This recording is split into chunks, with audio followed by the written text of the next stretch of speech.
Very well, we continue with what remains of the hours period. Some 45 minutes remains for questions to ministers. The next listed to speak is Deputy Morell. Deputy. Thank you, sir. And my question is to the Social Security Minister. And I'd like to first just refer back to written question 283/2020, which I asked at the last Assembly. In that question, I asked for details of Social Security contributions, and the Minister, in her answer, said that she couldn't give answers for 2020. I would like to ask the Minister why she was unable to provide me with details of the 2020 contributions when in the Fiscal Policy Panel's letter to the Treasury Minister, dated the 5th of August, it clearly states that the number of Class 1 Social Security contributors saw a modest fall in January and February, but a more significant fall in March of 1.5%. The same data suggests earnings have been holding up in March. However, a more significant decline is likely to be seen in Q2. So it appears that the Fiscal Policy Panel have been provided with this information, but the Minister was unwilling to provide it to me in the answer to written question 23. Could she explain why? Thank you. Minister. Yes, thank you, Deputy. And I really must apologise. This was brought to my attention at our Social Security meeting the week after on the Friday, that the Fiscal Policy, sorry, I might be echoing, panel had got some figures. Again, the officers from Social Security were concerned that they weren't completely right. So we're looking into this now. Probably should have wrote to you at the same time, Deputy. Sorry, sir. We should have wrote to the Deputy at the same time. And this was pointed out to me.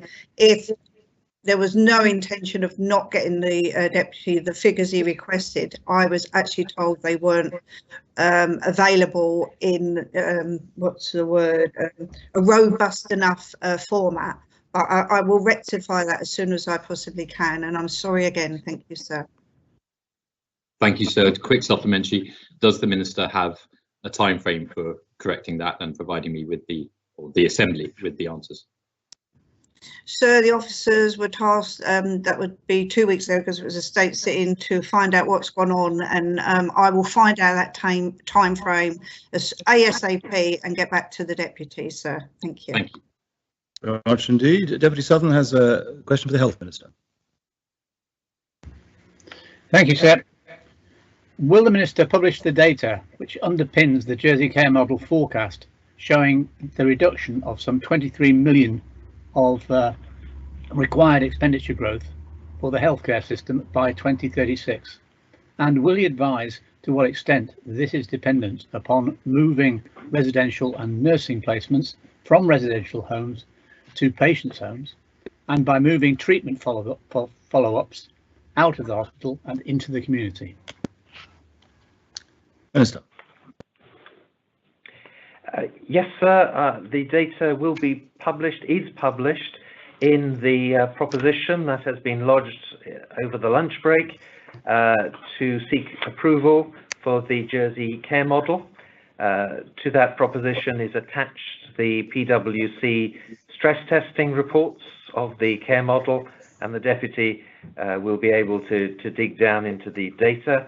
As a member of the scrutiny panel, which is preparing a report on the care model, he will also have access to information and be able to ask us questions in scrutiny, and of course can make use of his own advisors to interrogate the data. It is the case, sir, that we anticipate that there would be savings of £9 million if care home provision moved to domiciliary and supports of people at home, and savings of up to £6 million could be made for providing rehabilitation support in the community rather than in the hospital, in line with best practice. So I look forward to discussing all these matters with the Deputy in scrutiny, sir. Supplementary, if I may, sir. Yes. Does the saving of £23 million of required expenditure growth depend on placements in patients' homes and follow-ups in the community being other than in residential homes or in hospital? Well, I'm not sure I quite understand the question. So if care is delivered in people's homes in lieu of hospital or care home settings, the intent is that that would achieve savings in other growth, in anticipated growth over the period of the care model. Very well. Thank you. The Deputy of St Mary has a question for the Minister of Economic Development, Tourism, Sport and Culture. Deputy. Thank you, sir. Following up my oral question this morning regarding gatherings of musicians and choirs, I simply wish to ask the Minister, as Minister for Culture, does he acknowledge the importance of such choirs to the fabric of the island community, and could he give some indication as to the input which he or his department has in the forthcoming discussions? Thank you. Yes, thank you, sir. Can I thank the Deputy for that question? Both the Assistant Minister and I are fully supportive of that sector. We understand the importance and the cultural importance and the impact on islanders' general well-being that activities such as singing provides for them. In fact, that's been one of the major concerns, is the non-COVID related health and well-being issues that we must not neglect. However, we are listening to the advice of STAC and our medical experts. There is sometimes we have sometimes, shall we say, have very meaningful conversations about what shouldn't be allowed. And the bottom line is that whilst there seems to be some inconsistencies on what's allowed and what isn't, and some different expert views on what is safe and what isn't, in this sort of uncertain time as we come into the winter, the bottom line from the medic's point of view is the more that we allow now, then the more the risk could increase at this crucial stage. We're having similar conversations about church congregations as well, which are equally as important and challenging, sir. So I do very much hope we can get back to normality as soon as possible, but we must always remember, sir, that sometimes we have to consider very carefully any additional risk for allowing additional activity against the impact that could have on the economy, sir, if it was to backfire. I thank you, the Deputy, for his, the centre of his answer. I have no further questions. Very much. Conita of St Lawrence has a question for the Health Minister. Thank you, sir. As the Minister will know, the sudden cancellation last week of the proposed changes to travel restrictions has caused huge uncertainty for travellers. When will a revised list be produced?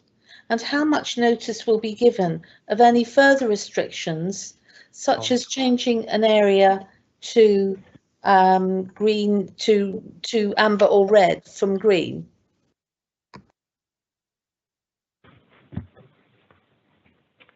Minister. Thank you, sir. Yes, I acknowledge that some passengers will have felt inconvenienced.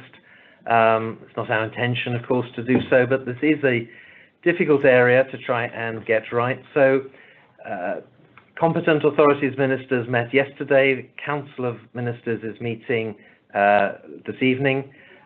This is under discussion, and subject to Council's views, I anticipate that an announcement will be made possibly tomorrow, and the intention is to give good time to people to make their plans for travel.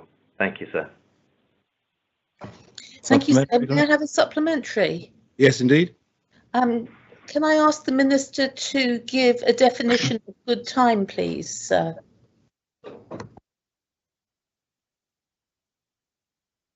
Yeah. So this has to be discussed with those who are operating the test and tracing system and who know about flight schedules through the ports, flights and harbour schedules, and when most people travel. So we want to avoid, as much as we can, disruption. We want to give due notice at the same time as not unduly increasing risk of seeding infection into the island. So I can't be precise until there's further discussions have taken place, but we are aware of the concerns that the Conasab outlines. Thank you, sir. Well, I have carried forward, to answer a question posted in the chat, I've carried forward the question list from this morning. The Deputy Gardner has a question for the Health Minister.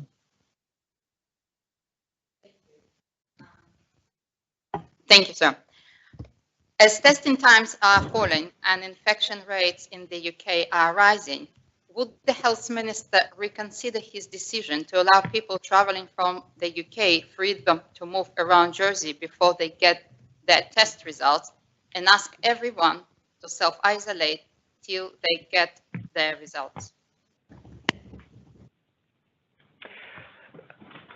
So this is under constant consideration by ministers and the members of STAC, and perhaps I can give some heart to the Deputy that with our new on-island testing procedures available, the time between taking the test and receiving the results is going to be considerably shortened, thereby even further reducing any risk to islanders. Thank you, sir. Yes, supplementary. Thank you. Within the last changes, the UK seems to be turning into a jigsaw puzzle of tiny areas, and it is complicated and it won't be there. Would Minister consider overall cut-off number of incoming infections that would trigger a change in a policy? And as Minister mentioned, with shorter times for waiting, the policy can be more robust and clear. Minister. Yes, so we recognise the changes that are happening in the UK, and that has been the subject of much discussion and will continue to be this evening when Council of Ministers meet.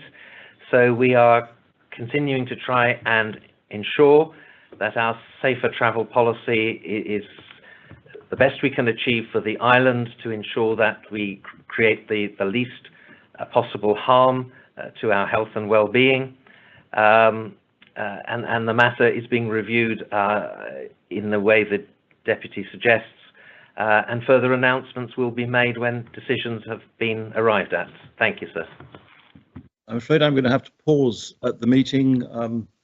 I have been forcibly removed from the online connection, I'm afraid. I've tried to rejoin, but I've been forcibly removed twice. So I shall need to step out of the meeting for the time being while somebody fixes that.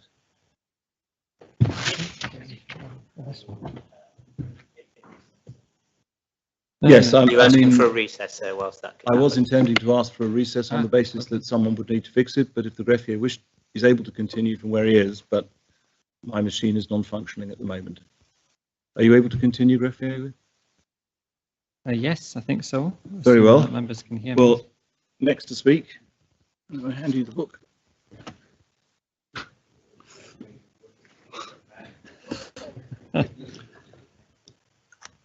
Next to speak was Deputy Dubé.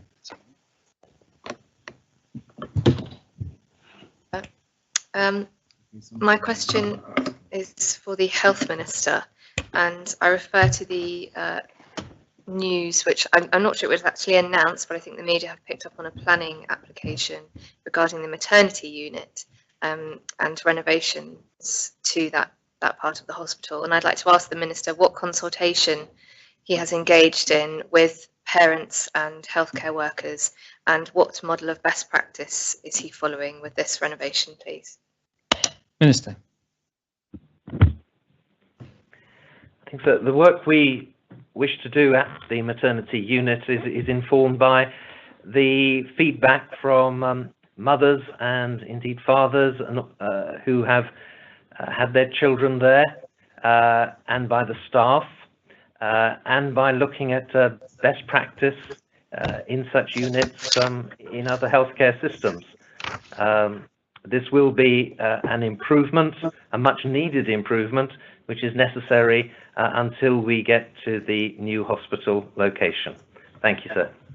Supplementary, please, sir. Yeah. Could the Minister please refer specifically to which model of best practice is being followed? He referred to consulting mothers and fathers. I'm not aware of any systematic consultation that's taken place. Could he advise what form that consultation took, please? Minister. So I believe that this would be from the collection of comments and feedback received.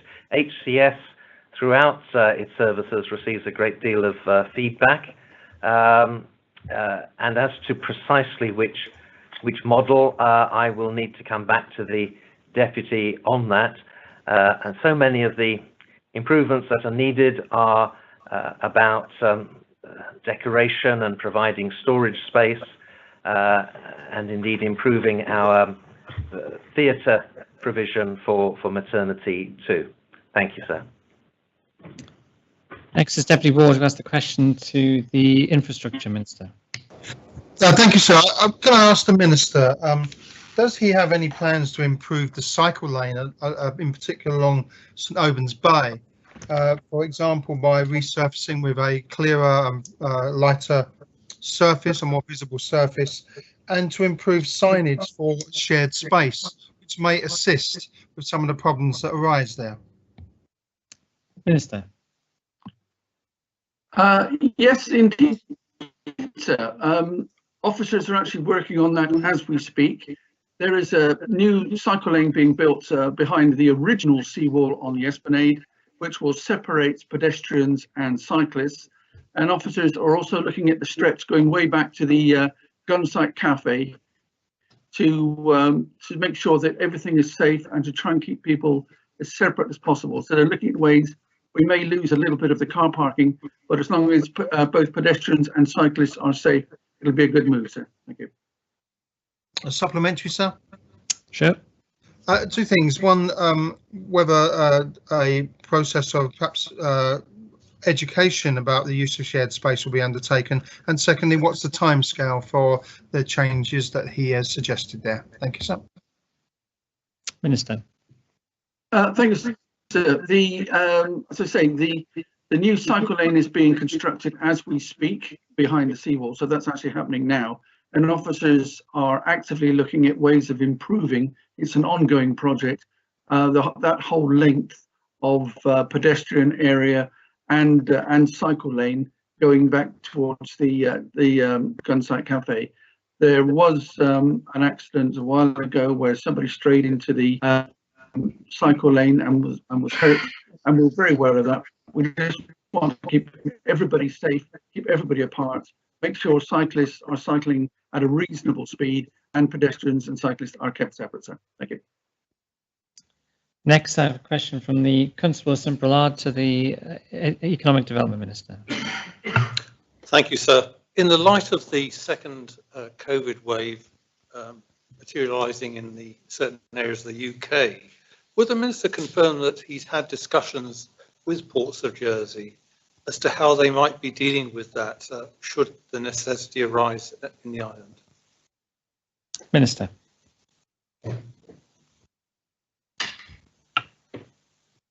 Thank you, sir. Yes, we are having regular updates from the Ports of Jersey, monitoring very carefully the opportunities and impact to keep islanders and visitors moving throughout the COVID pandemic.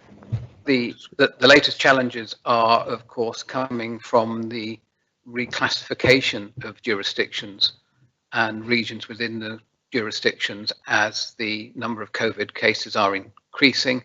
So all of our current efforts are on ensuring we can maintain our safe travel policy, so whilst working within the European standards on those classifications. So the short answer is yes, we're working very closely with Ports of Jersey, and we're doing everything we can to ensure we maintain some vital transport links for islanders as we move deeper into the pandemic and into the winter, sir.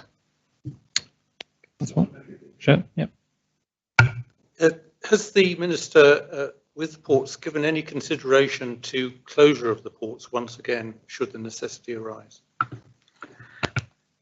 Well, so we haven't actually ever closed the ports. We have put restrictions on travel. Of course, we have to keep the ports open for essential travel, not least the importation of freight, the exportation of goods, and of course the transportation of islanders for essential work, for compassionate grounds, for urgent medical treatments, and for essential work.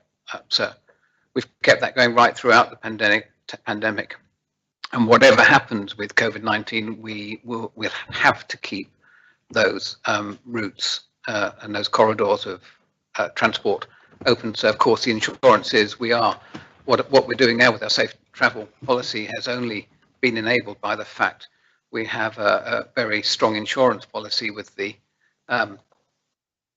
mitigation and the preemptive measures we have in place, from testing, on-island testing, speeding up of the results service, second tests for amber regions, an increase in workplace testing, new track and trace app coming out. So as we face more challenges, so we are increasing the safety net behind those challenges, which should enable us to keep moving forward whilst stabilizing the numbers of positive cases, sir. Thank you. The next question is Deputy Eye to the Health Minister. Thank you, sir. What arrangements have been made for access to relatives in residential care in the event of tighter COVID restrictions being imposed? Minister. So this will be a matter to be determined by each provider of residential care in consultation with our medical experts. And for that purpose, there is a group that has been set up and that meets weekly, at which all residential care providers are invited to attend virtually and discuss these issues. I don't think there is one standard practice across all care homes. There is guidance, of course, on the website and different ways, perhaps different methods of implementing that guidance to keep residents safe. We are very well connected with the care homes through that group I've mentioned, and any problems are raised at those weekly meetings. Thank you, sir.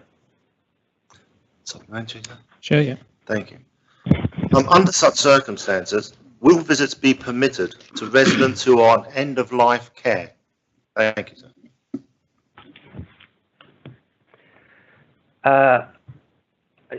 Subject to any medical considerations and the wishes of the home concerned, I see no reason why visits should not go ahead to those on an end-of-life care pathway. If the Deputy has any specific concerns, particularly about individual patients, or generally, would be pleased to address them. I'm not aware of any problems. I'm not receiving any comments or concerns from anyone on the subject of visiting people in residential homes. Thank you, sir. Thank you. The next question is from Senator Moore. Thank you, sir. Again, for the Health Minister, a question. Does the Minister have any plans to offer the ability for people to test themselves using home test kits in order to plan for ongoing travel or visits to residential homes or other places, for example? Minister. So we have no plans. I've not seen any proposals in that respect, and neither has that been discussed in terms of home care kits. There are private providers who are now providing testing, which is available to anyone on the island who wishes to have a PCR test for travel purposes or for visiting in care homes and other circumstances. Thank you, sir. Supplementary, sir. If I may, I would encourage the Minister to consider this. The private providers are very often extremely expensive. And for example, perhaps would the Minister consider allowing people to make appointments to attend at one of the ports testing centres where staff there are sometimes subject to lighter periods of work during their 6-hour shifts.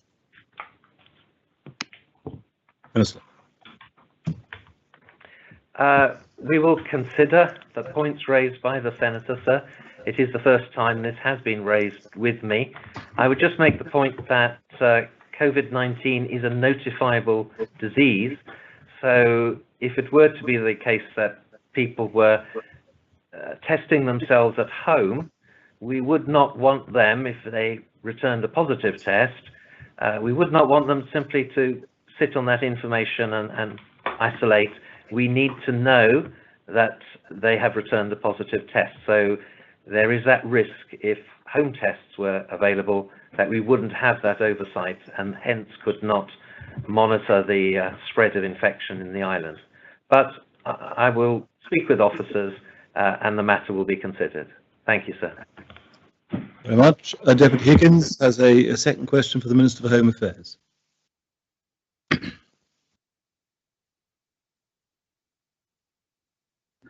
Thank you, sir. The Sea Cadets desperately need a new headquarters due to the state of their full region headquarter. It has been, I have been told that the department is considering using the former State of Jersey police station at Bruce Bullion, and that to do this, some 250,000 will have to be spent on the building. Can the Minister advise members if it is correct that they will be temporarily moved to the old police station, what the cost would be? So, I'm sorry, sir, I missed the last few words of that question.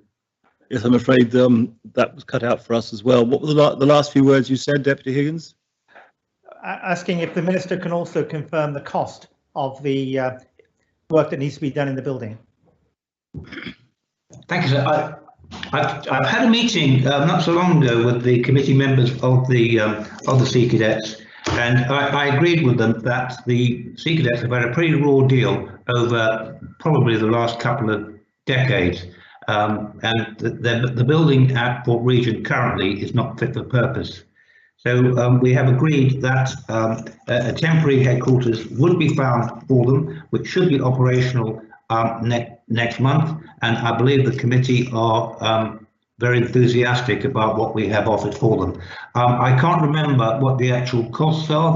That's being dealt with by Jersey Property Holdings, but what I have also said is that I expect a new permanent headquarters be identified for them before the end of the year, and if not, we will have to find the funds to refurbish and rebuild their headquarters at Fort Regent, sir.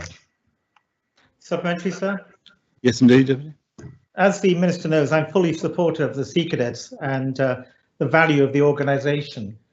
Is the Minister going to be putting in a request for funds in the government plan for them to have a new headquarters, as you say, almost immediately because of the delays of the last 2 decades? Well, clearly we can't build a new headquarters immediately. What I've charged my department and Property Holdings to achieve is a site and a plan for a new site if it can be achieved by the end of the year. If it can't be done before the end of the year, I'll be bringing a proposition to the States to have the rebuild or refurbishment at Fort Regent, which I believe is the preferred option of the Committee of the Sea Cadets. Well, the Constable of St Lawrence has a question for the Minister for Economic Development, Tourism, Sport and Culture. Connie. Thank you, sir. When will the reports that have just been completed into the 5 shortlisted sites for the hospital be available to members, please, sir? Thank you. Yes. Thank you, sir.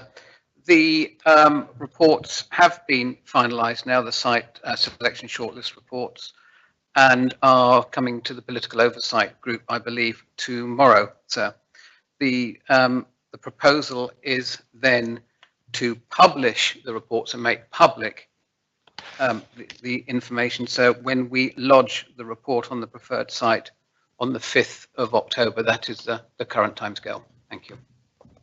Supplementary content? Sir. No supplementary, sir. Thank you. Very much. Deputy Pamplin has a question for the Health Minister. Deputy. Thank you, sir. Will the Minister update the Assembly on his previous answer to my question around the work on assisted dying that his department were carrying out, and as he explained last time, was paused because of the pandemic, and the intention to establish a citizens' jury in their work in bringing this to the Council Ministers, then the Assembly, for a proposition in the future? Thank you. Minister.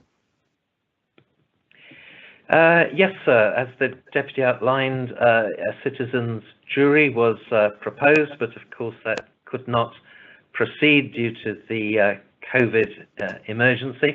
But there have been discussions taking place with the organisation which would facilitate the citizens' jury, not only in connection with the assisted dying issue, but the same organisation is providing the citizens' assembly in connection with the environmental issues. So there is discussion taking place with them, because we have to work out whether we could establish a citizens' jury that would meet virtually, or could it meet physically? Would the facilitator be present in the island or online? My own view is that we must come to a view on this, but I worry about conducting a process through Teams or Zoom or anything like that. I don't think it would be quite as considered or responsive process, but if that is what needs to happen, so be it. So we are trying to deliver that citizens' jury in spring next year. That is the earliest date that is feasible in terms of these consultants, I believe. That would allow for a state's debate on the jury's report and recommendations before the end of next year. I appreciate it's delayed from what was first intended, but the public health policy work, I trust members will appreciate, needed to be prioritised over this policy work. So that's as far as I can update the Assembly at the moment. Thank you, sir. Quick supplementary, sir. I thank the Minister for his answer. Two parts. Will he include non-executive members of the Assembly who have personal interest in this subject matter with the jury selection and the ongoing work? And lastly, more importantly, will this be in a place before the next election where we'll have something to either propose or debate? Is that his intended position before the next election, that we do have something, time permitted, allowed, of course? So in answer to the first part, I don't think any member of the Assembly should be involved in the jury selection. I think it should be undertaken as a wholly independent process with a transparency that can show that the jury members have been selected as representative of the island. And my intention would be to bring something to the Assembly next year. But of course we have these hurdles to overcome, the setting up the jury. And it will depend, of course, on us continuing to keep COVID under satisfactory control. But we are working on it. It is back on the agenda, and we are trying to establish that jury to work on the topic next spring. Thank you, sir. Well, Deputy St Martin has a question for the Health Minister.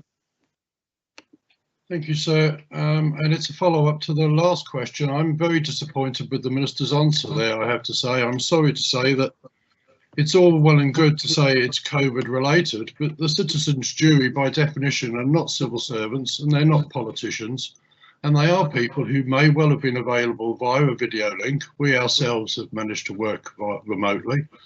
And for the Minister to say that this may come back to the Assembly sometime next year is disappointing, and I would ask him why this work hasn't been able to be done with citizens during the lockdown. Minister. I think, sir, that would have been a big ask for so many groups, and in particular those who might have served on the jury. One has to consider whether it would be appropriate to have been discussing processes around dying at a time when the island faced those issues where death was facing us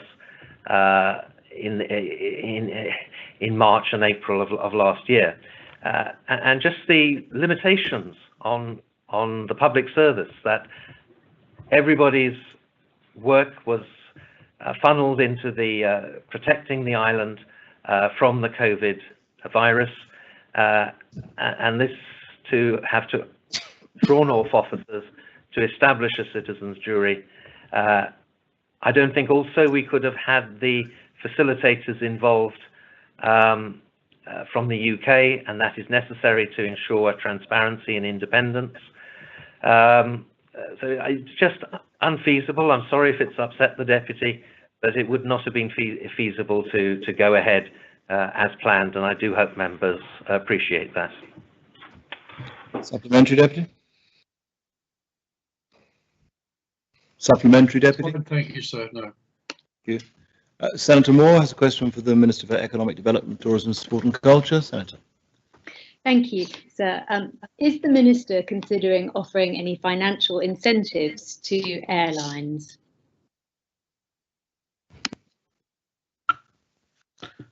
Minister. So the ports of Jersey have an ongoing pre-COVID and during COVID and post-COVID business plan and marketing budgets for the continuation and development of air routes. So that work is ongoing through the pandemic and into the future. Outside of the state support for Blue Islands, which has been widely reported on, I'm currently not aware of any further financial support that's been requested or only discussions at this moment in time. So although that could change depending on how the situation changes as we move into the winter. Thank you. Very much indeed. Very well. Deputy Pamplin has a question for the Health Minister. Deputy. Thank you, sir. Can the Health Minister update, and I'm in his hands if he'd like to refer the question to the Treasury Minister, what the hold-up is the contract for the vaccination programme with all external government bodies, i.e. pharmacists and GPs. Can you provide when that contract will be agreed? So subject to the proposal to extend opening hours on Sunday to be resolved at the next sitting, if he could just update what the hold-up is on that contract. Thank you, sir. Yes. I fear I can't help the Deputy a great deal, sir. I'm not aware of any hold-up. The matter is being negotiated. And as I said, negotiations are not yet concluded, but I wouldn't say there's a hold-up, but I'm afraid I can't assist further. Supplementary, sir. Yeah, I'm just curious because of the indication of the time pressures that was put forward by the proposal that's now been withdrawn and the undergoing of such an enhanced vaccination programme, that the sooner a date is put forward and when people realise they could start using the vaccinations which are on the island already, I think would be a good for everybody concerned. So if he could provide an update to the Assembly as soon as possible, I think we'd all appreciate that. Thank you, sir. Well, I'll make inquiries and we'll update members if there are any areas of concern. I'm not aware of any proposals being withdrawn, sir. Thank you. Deputy Morell has a question for the Chief Minister. Thank you, sir. I apologise to the Chief Minister if I've missed any sort of announcement, but would the Chief Minister confirm whether the Emergencies Council is still operating as a decision-making body? And if so, when is he planning to close down the Emergency Council in favour of operating solely through the Council of Ministers? Thank you, sir. So the Emergencies Council is a standing body. To date, both Emergencies Council and effectively a subset of it, which is the competent authorities, have been working through the individual powers of the individual ministers.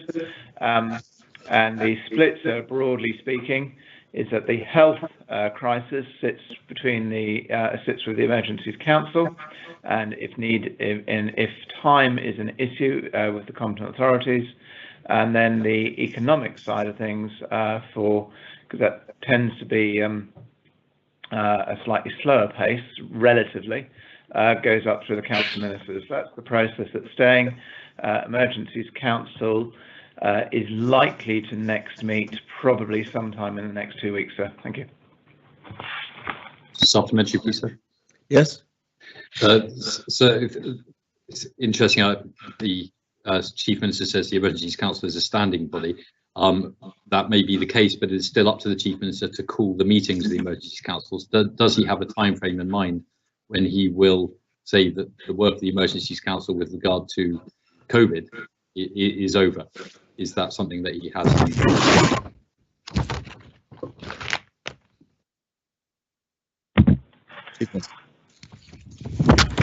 Yes, sir. Sorry, sir. Just unmuting.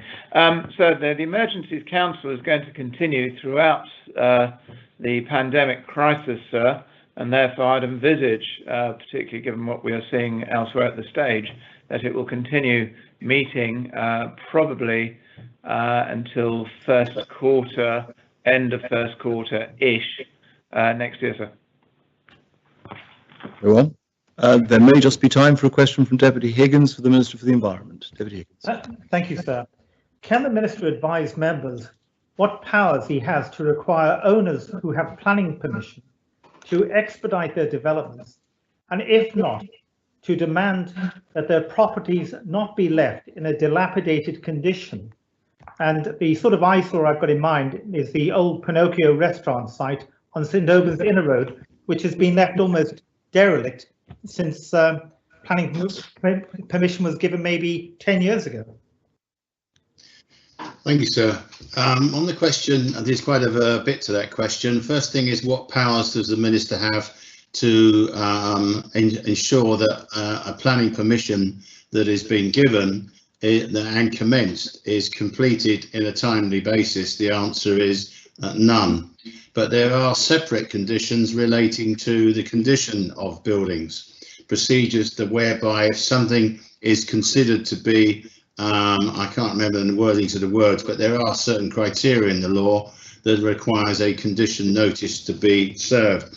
The general practice is not to do that because it's very heavy-handed, and there are lots of properties which are not in an ideal condition. It's generally reserved for both historic buildings and indeed where they're in a dilapidated, but most particularly where in their dilapidated, dangerous state, where the constable has additional powers.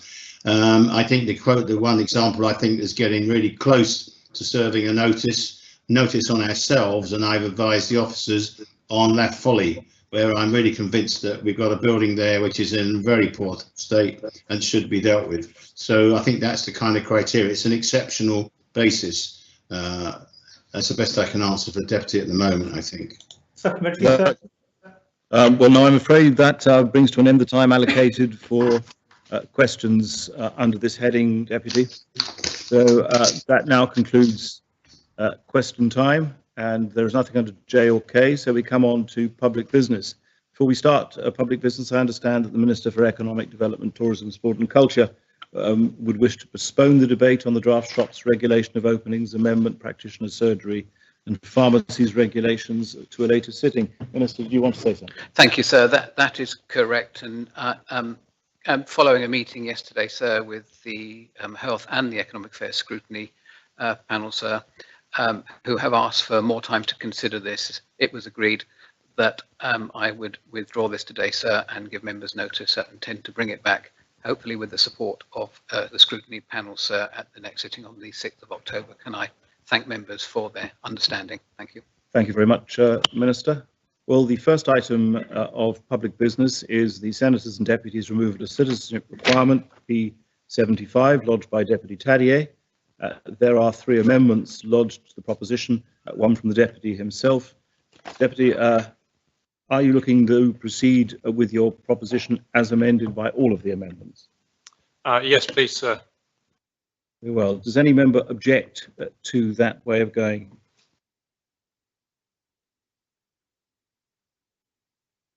Very well. I ask the greffier to read the proposition as amended.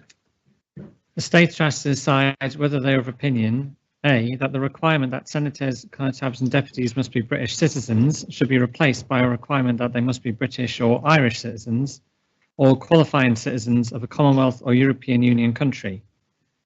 B, that a person should have a continuous period of residence of 5 years and be entitled to work under Regulation 42A of the Control of Housing and Work Residential Employment Status Jersey Regulations 2013 to be eligible to stand for election as a senator, constable or deputy. C, that for a person who is Jersey born, there should be no requirement to have been ordinarily resident in Jersey for a set period of time prior to election day to be eligible for election to the States. And D, to request the Privileges and Procedures Committee to bring forward the necessary legislative changes to the States of Jersey Law 2005 and the Constable Jersey Law 2008. Deputy.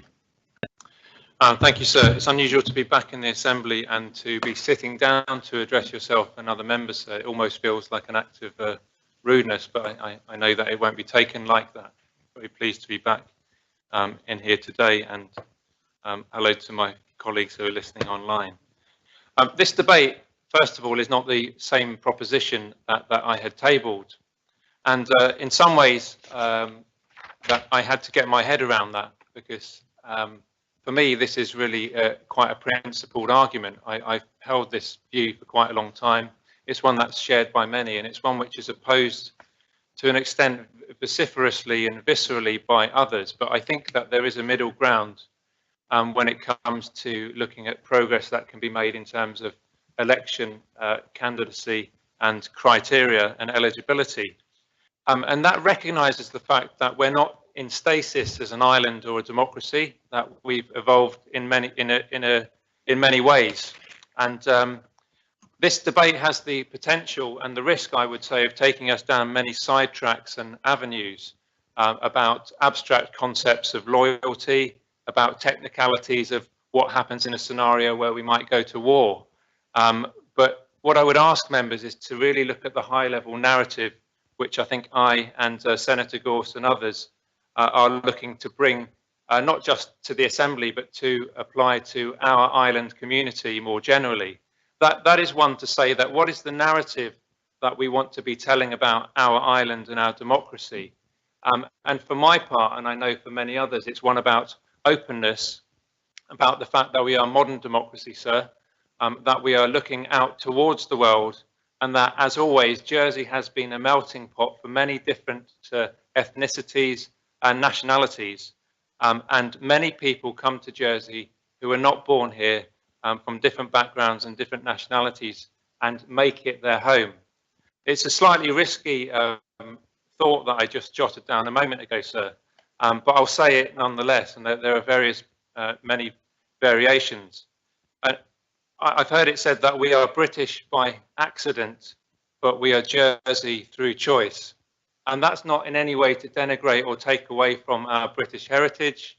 And we know that the island has been fought over for many centuries by those who would covet our geographical position and the political advantages that gives. But nonetheless, we are an island who's always maintained a strong identity of our own, and which has taken the best, I think, of all the cultures and all the nationalities that our proximity has afforded us. To put this in a wider context, I talked about the continuum on which these changes happen. In 1994, it was the case that in order to even be able to vote in our island elections, we didn't have a proper general election then. There were 3 types of elections which happened at different times. You had to be a British citizen to be able to even vote. And the decision was taken to change that because they recognised at the time, I think, that you had a huge swathe of people who had made Jersey their home. They might have lived here for 30 years or more, had families here, and they'd never participated in the democratic process, not because of a lack of interest, but because of a prescription within the legislation and within the Jersey election law. It was recognised that actually it's much more sensible to let anybody take part in your democracy, and it was decided that the British nationality was no longer important, but that a residency requirement was important, and a 2-year period was decided upon. And that really, I think, was a game changer in many ways, but still you have a generation of people from that period who still didn't engage in politics after that, because they felt, I'm not a true Jersey person, that there are 2 tiers of citizen here, and whilst I might participate in the community economically, and whilst I participate socially and culturally in Jersey life, I'm not allowed to engage even in the democratic process. So it is that we're now in 2020, some 26 years on, and I think the complexion of the world has changed. We're no longer in a, if you like, I never grew up in a McCarthyist type of atmosphere where communism was and capitalism were at each other's throats in the Cold War. I've grown up in a luckier time, I guess, in many ways, where there has been a spirit of desire for cooperation. And I think nowadays, especially going through this particular period of turmoil that we've seen with COVID, I think it's reminded us that a person's value to the community is not based on where they come from. It's not based on what passport they happen to have, or even necessarily how long they've lived in the island. It's about what they can contribute. And I say that again, it's not just what they can contribute economically to our society, but what they do and what their values are. And, you know, it might be said, well, it's not that difficult. If you really want to stand for election, just do the British nationality exam, cough up the £1,000 or however much it costs, and answer lots of questions which are tangential, which I think probably have no real relevance in some cases to standing for election or wanting to be a representative in Jersey. But for me, at the very base, what this comes down to is choice. I'm a big believer in choice. I know that there are certain regimes in the past around the world that don't believe in choice. They believe in giving people either no choice or a limited amount of choice. But the ultimate democratic test is whether your constituents accept you, whether that's in a small district, within a parish, in the parish, or in the whole of the island. And ultimately, it's up for the constituents to choose whether they want person X, person Y, or person Z to represent them. And there may well be people in a particular area who think that the first and foremost criterion for being an elected member in the Assembly is your nationality. I'd suggest that the vast majority of them, I would hope, and certainly the ones I've spoken to, that's not the case. They look for a whole list of other criteria, which may range from compassion. They may range from, and they may include communication skills. They might include intelligence and the ability to be approachable. I think there's a whole list of things there. And it would be strange, for example, if I, as somebody who was accidentally born in Jersey, gets an automatic right to be able to stand for election, and if I can convince enough people have a seat in this esteemed place, but somebody who might have been here for, as I've said, for 40 years, who perhaps doesn't have the requisite money to pay for that, and they don't have a party who can pay for them to go through the nationality exam, and they don't have a benefactor or a sponsor or people who can necessarily coach them into doing that. Surely the test is simply for them to be able to put themselves before the electorate and be elected, sir. I think that is the beauty of democracy. It lets the people choose. Now, sir, I don't want to labour the point too much, but I will just add this one thing, that it's COVID, I think, has really put this back into sharp focus, because when you go to the airport or the harbour, or if you go to the testing centres, and I certainly did in the early days when the testing was offered to me, and I remember being tested by someone at the desk who I suspect wasn't from Jersey. She wasn't born in Jersey. I don't know what her nationality was, but she looked as if she was maybe from a different part of the world. And I didn't say to her, I'm sorry, you know, I prefer to have somebody else take my blood. And that, of course I didn't say that. And similarly, I wouldn't say that she shouldn't do that job because she doesn't have British nationality. Now, at what point in the continuum are there certain jobs which are reserved for British, and are there certain jobs which are reserved for non-British? And that might have sounded like a slightly strange point to make, but I have heard it said in hospitals, even in Jersey, that people, maybe not in Jersey actually, but I've certainly heard patients say elsewhere that they want to be treated by white doctors, or they want to be treated by British doctors, or they want to be treated by a nurse who speaks English or who is English. And I know what I would have said to those patients if I were the nurse or the doctor who said that to me. But I'm sure they're much more professional, sir, than I might have been in those situations. Now, why do I bring the issue of racism into it? Because this isn't on the surface something that isn't necessarily about racism or racial prejudice. But what it does have to feed into the wider context that we, as a diverse community in Jersey, with a long history of people coming, especially from European countries, but further afield. So whether it's in the past, it's been Breton farm workers, it's been French workers in the island, it's been Portuguese, Polish nationals, Romanian. They have faced racism in our island, and they still continue to face racism and segregation in our island. And in the same way that we're shocked when we listen to the anecdotes and the true life stories of people within the Black Lives Matter movement in the UK, which is very topical on our TV screens and in our radio, hearing them, and I've heard them locally as well, about how they've had to be put up, the British people have had to be put up with being called the N-word within their own communities. Similarly, in Jersey, we still have people in our schools this year in 2020, being told that they are the P word for certain nationalities, and no doubt other words and racial slurs. Now, that is completely unacceptable. And this debate is a way for us as an assembly to say, well, actually, what is the narrative and the story, as I said at the beginning, that we want to be putting out as an island? As soon as you have segregation, which says you're okay to do certain jobs in our island, and you are okay to be a police officer or an honorary police officer within our parishes, doing the work that previously, in fact, only British nationals could do, you're okay to do that. But when it comes to what we perceive as the most important jobs in Jersey, and by the way, I don't think that these are the most important jobs in Jersey, sir.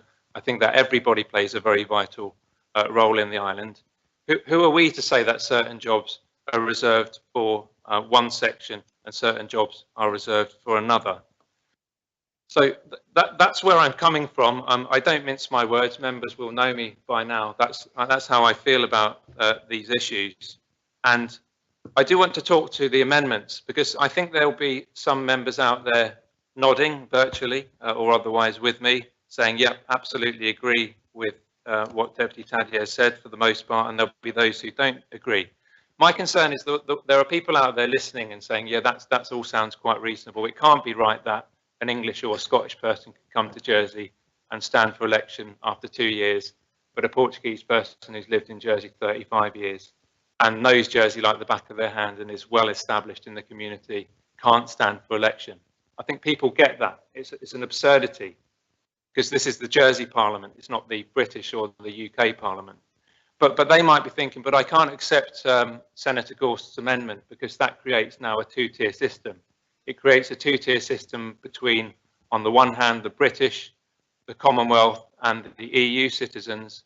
But there might be Filipinos in Jersey, by way of example, who are not part of the Commonwealth, I don't think.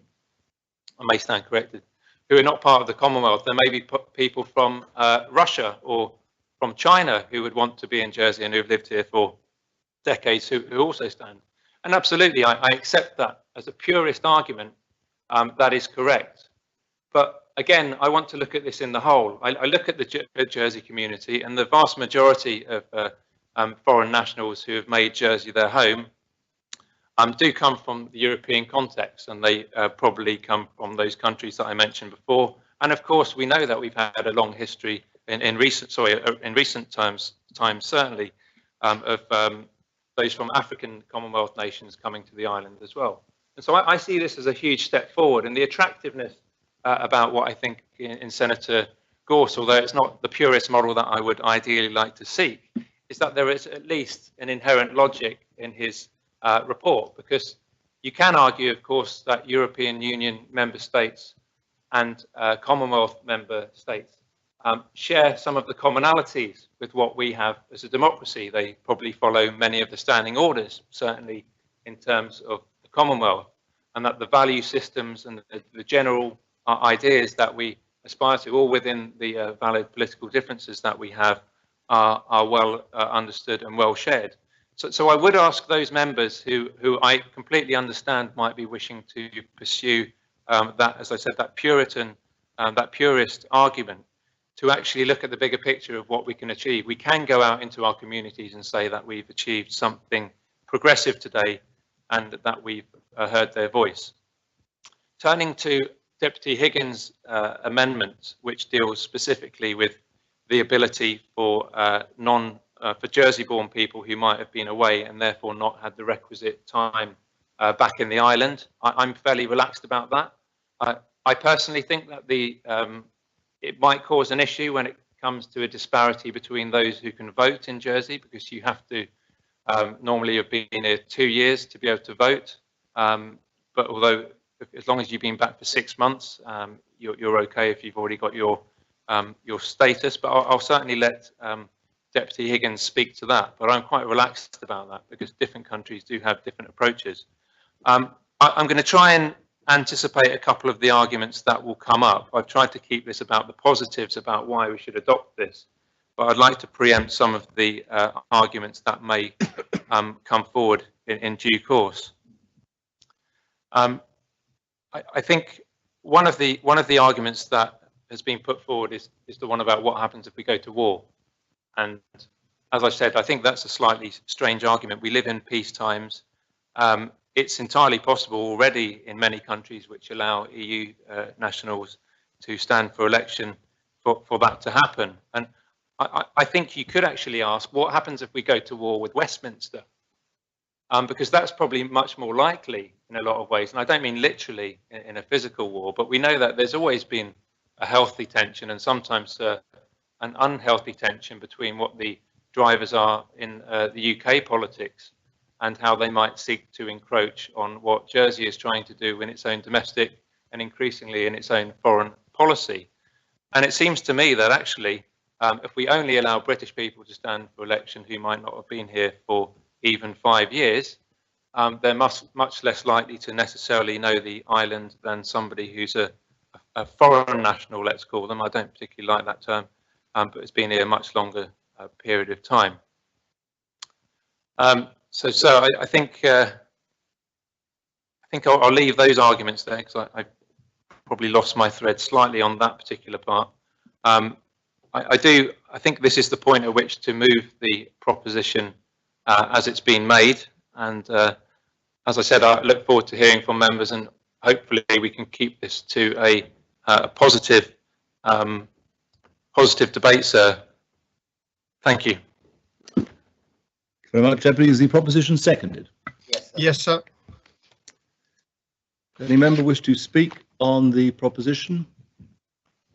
There is a question for the Attorney General from Deputy Morell. It might be as well to ask that before we start any of the debate. Yes, Deputy. Thank you, sir. And apologies if I'm not 100% sure, but I just wanted clarity from the AG.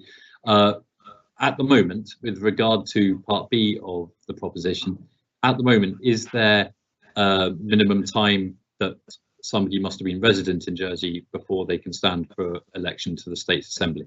Thank you, sir. Mr. Attorney?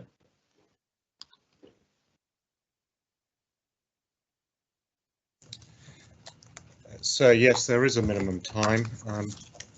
If you give me a moment, I can just quickly look it up. I think it's Article 7 of the States of Jersey law, and it's a minimum residence period.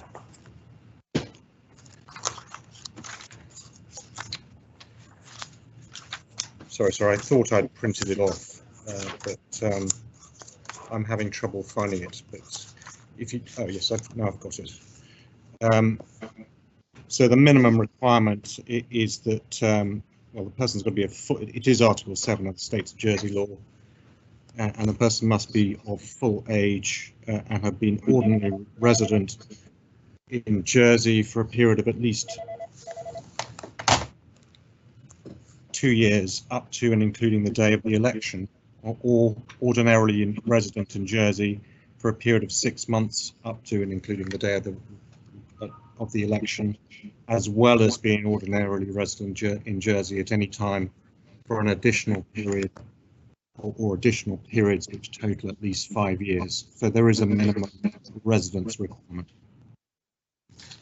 I'd like to thank the attorney. Thank you, sir. Much. Did a phone go off at some point? Ah, well, sorry, I'm at my desk, and because the state's greffier wanted me to be at my desk, and if my phone goes off, I'm afraid I would ask for some kindness as regards the greffier's policy towards. Well, the requirement that you're physically at your desk, I think, makes it rather difficult because you presumably can't turn off that phone. Is that correct? Indeed, sir. That is correct. Well, I think we will move on in that case. Right, sir. Deputy Labby. Thank you, sir. Sorry. I think members should keep two things uppermost in their minds during this debate. We are not electing people to the states here today. We're simply allowing their names to go on a ballot paper. If they eventually end up as members of the States Assembly, it's down to and because of the will of the people. And if some of our highly valued, massively contributing citizens and residents who happen to have come from another place and retained the citizenship of their birthright, if they do end up in the Assembly, they may make the Assembly look like, sound more like the people, the community it represents. And that has to be a massive positive. The other thing I think that is important to remember is Jersey has been named as the worst for civic engagement among the OECD countries, 36 out of 36. If that's broadened out to regions, we're 379th on the list out of 403. We should not be in the business of disenfranchising anybody. The reverse is true. We should be engaging with and enfranchising as many of our community as we possibly can, to be as inclusive as we possibly can. It's so important, such a big part of the work I'm doing at the moment, responding to the EOM report. Look, I sought office because I wanted to be the architect of a new life for Jersey, or at least part of that team, a new inclusive life, a community at ease with itself, comfortable in its own skin, a new value and respect for our heritage and our past and preserving it and honouring it, a new confidence in facing the future, a new interest in good government rather than an obsession with bureaucracy. This is one of those propositions before us which costs nothing, but the message it will send out will be of huge impact. And we're so out of step with all our nearest neighbours. I think it's time we were in step with them, and it can only be a positive. I think it's something that the Assembly, if it chooses to go with Deputy Taglietta today, and I really hope it does, it is something that will cost nothing, but it is something that the Assembly can feel good about. It is an important positive step. It's going to happen. We should start that process today and send out a really important message of inclusivity to all our citizens. And that's my contribution, sir. Thank you very much. There's a further question for the Attorney General from Deputy Martin. Deputy. Yes, thank you, sir. Because the Deputy didn't cover it too much, and I know it's the Deputy Higgins Amendment, Part C. I'm reading, so it's just actually what does it mean? So B obviously says about, you know, the entitlement to work law and everything. And Deputy Higgins Amendment talks about grown-up Jersey-borns leaving for better work prospects, better education later in life. But, sir, from my memory as well, we have hundreds, if not every year, but let's say a few hundred every year, babies that are born. For some reason or other, parents take them off island very, very early in life. So their only connection to Jersey is they're born here. I think if they came back to work, they would need to cover Part B to work and get some. Sorry. This has to be a focused question to the Attorney General. You're rather making a speech at this point. Oh, well, I won't be speaking again. Sorry, so I'm trying to get my point. Even so, Yep. it's either a question for the Attorney General or it's a speech to be taken in turn when you're called. So, do you have a question for the Attorney? Yeah, Part C in its clearest form. Does that mean anybody born in Jersey may have only lived here 6 months, can come back and stand for the state straight away? That's my clean question. Thank you, sir. Oh, Mr. Attorney.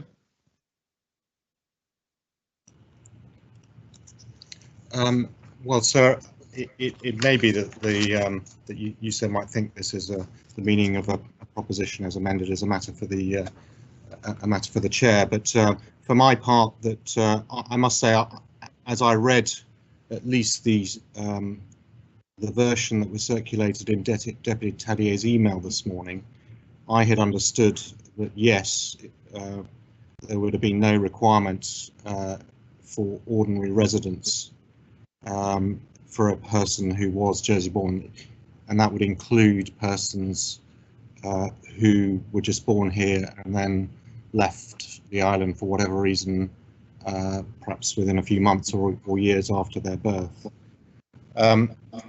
I do note that in the Control of Housing and Work regulations of 2013, there is some further narrative around entitled status and being Jersey born. So a person has entitled status if the person was born in Jersey and has been ordinarily resident in Jersey for a period of at least 10 years. But I don't think that sort of language is in either Deputy Tadier's or Deputy Higgins' proposition amendment. Thank you very much, Mr. Attorney.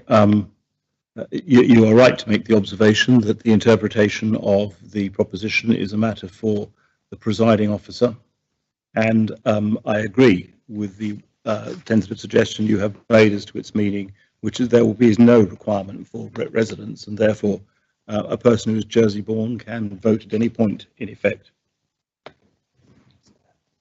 Very well. The Constable of St. Peter. Thank you, sir. I will be supporting. I'm afraid we can't hear you. Oh. Can you hear me now? Yes. Okay. I didn't have it muted, but I don't know what happened there. I will be supporting Deputy Tadier's proposition as amended. My experience with the Honorary Police in St. Peter has shown me the importance of diversity in all its forms, although in this case I will restrict my comments to nationality. In St. Peter, over the last decade, we have had one of the most diverse forces in the island.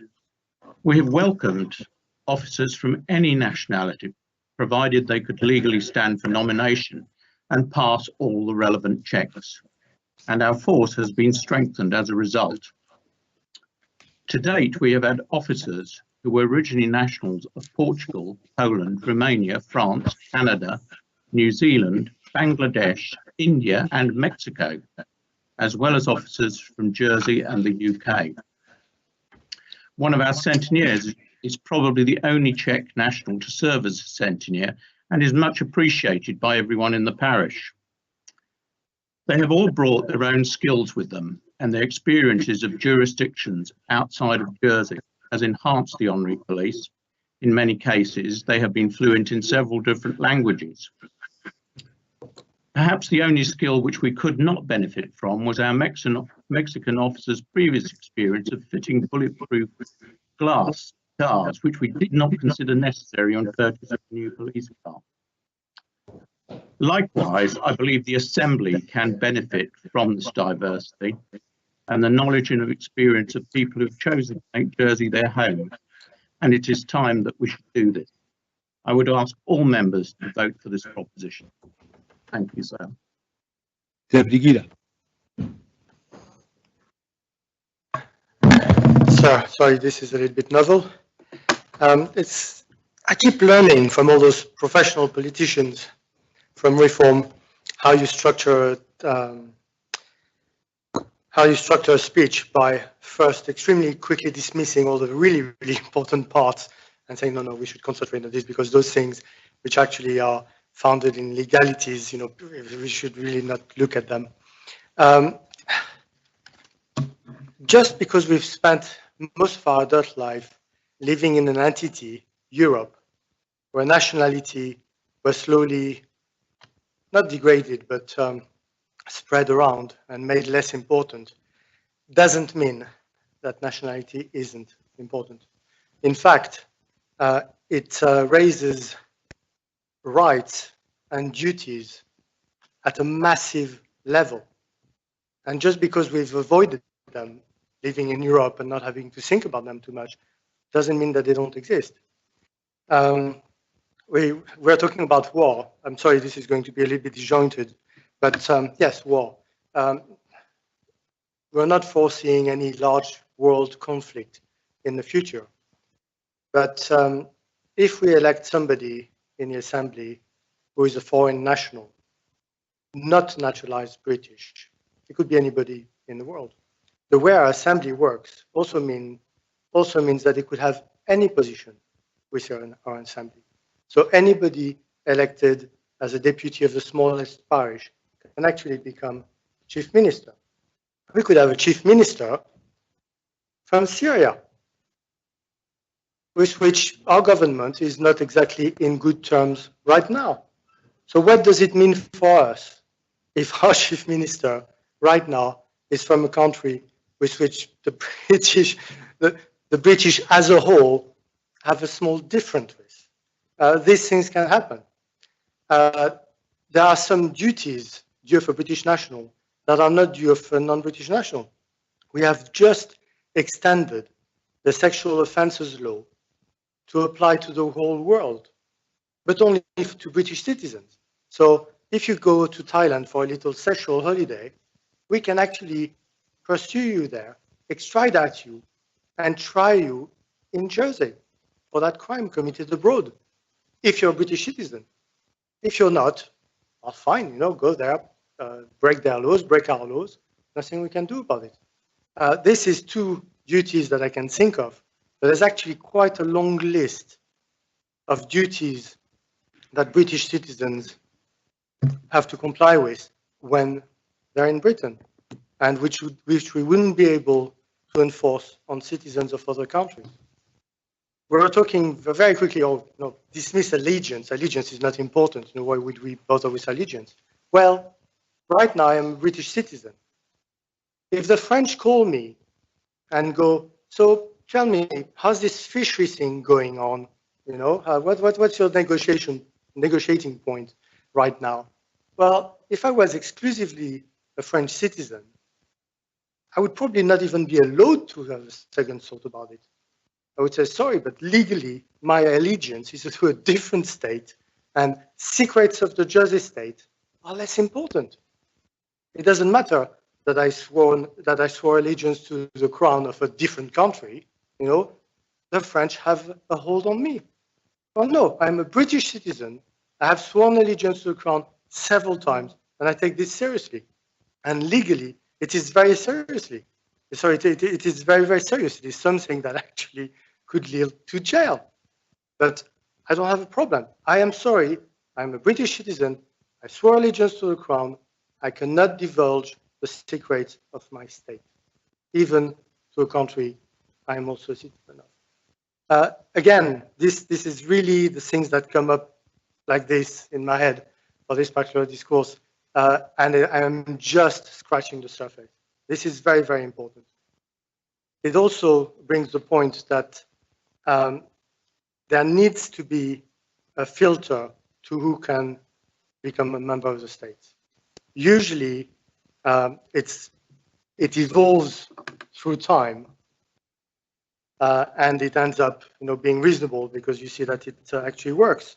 If you take away one requirement that has worked, been useful, and be tested through time, there'll be hundreds of loopholes coming up.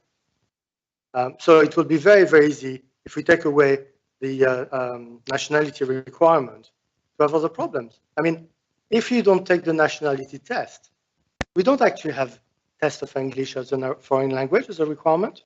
Somebody who doesn't speak a word of English could be elected, come to this assembly, and speak in a language foreign to all of us, not be understood, and still have a legal right to be here.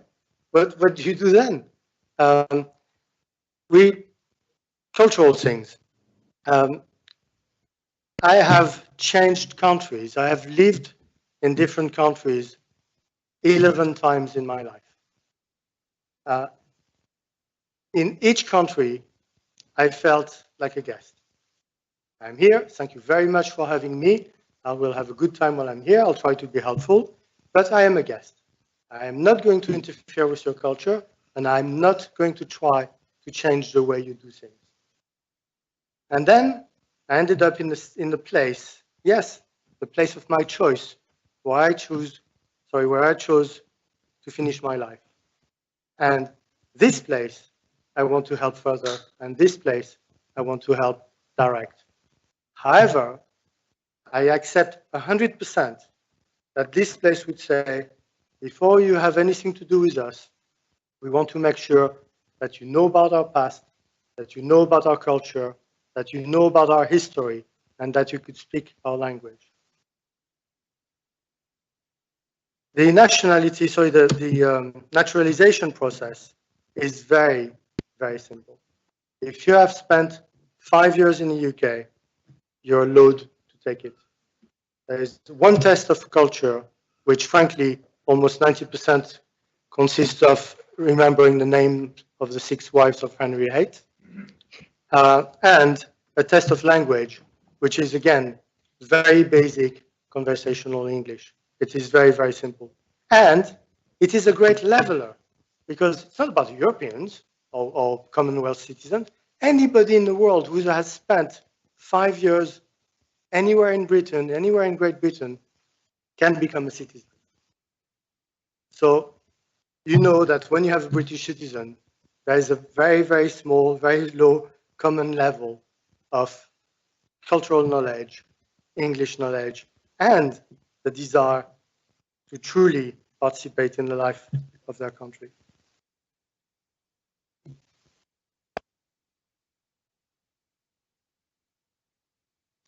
There are very, very few jobs that require the British nationality, but that's one last thing. Again, you could be given any job, within the government. You could be elected to any ministry, you could be chief minister. But if you're not British, actually, the sort of secrets that will be shared with you will be different. Because we have to sign the Official Secrecy Act, and we have to go through an extended test that will determine whether it is safe to share things with us. For some of us, like myself, it is not very important, I do not need to know those things. So I have declined, and it's not a problem. But some ministers absolutely have to go through this. Otherwise, they cannot be told what is being discussed in the UK. They cannot be part of negotiations. And if you are not a national, you'd be left out of it.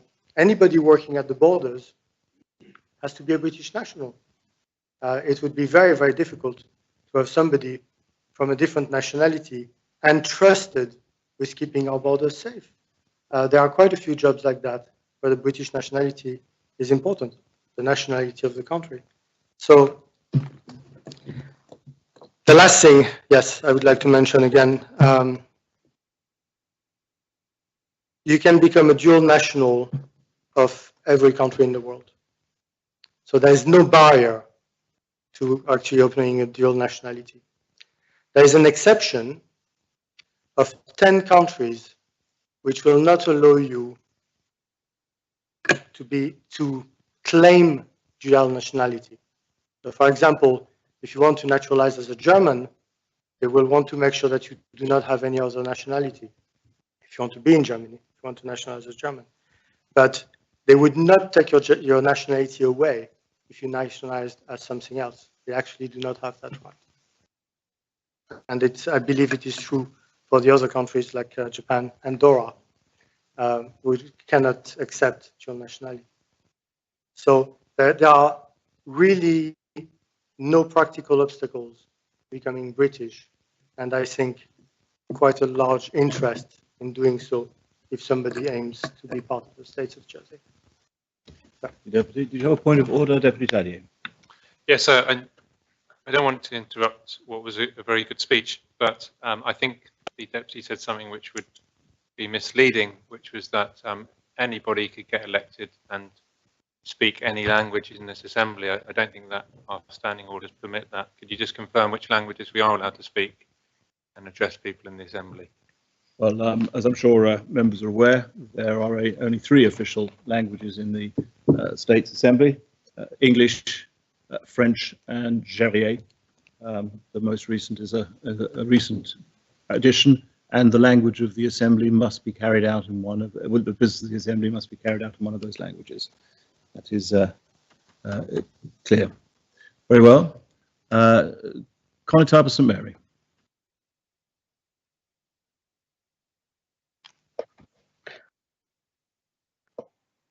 Thank you, sir.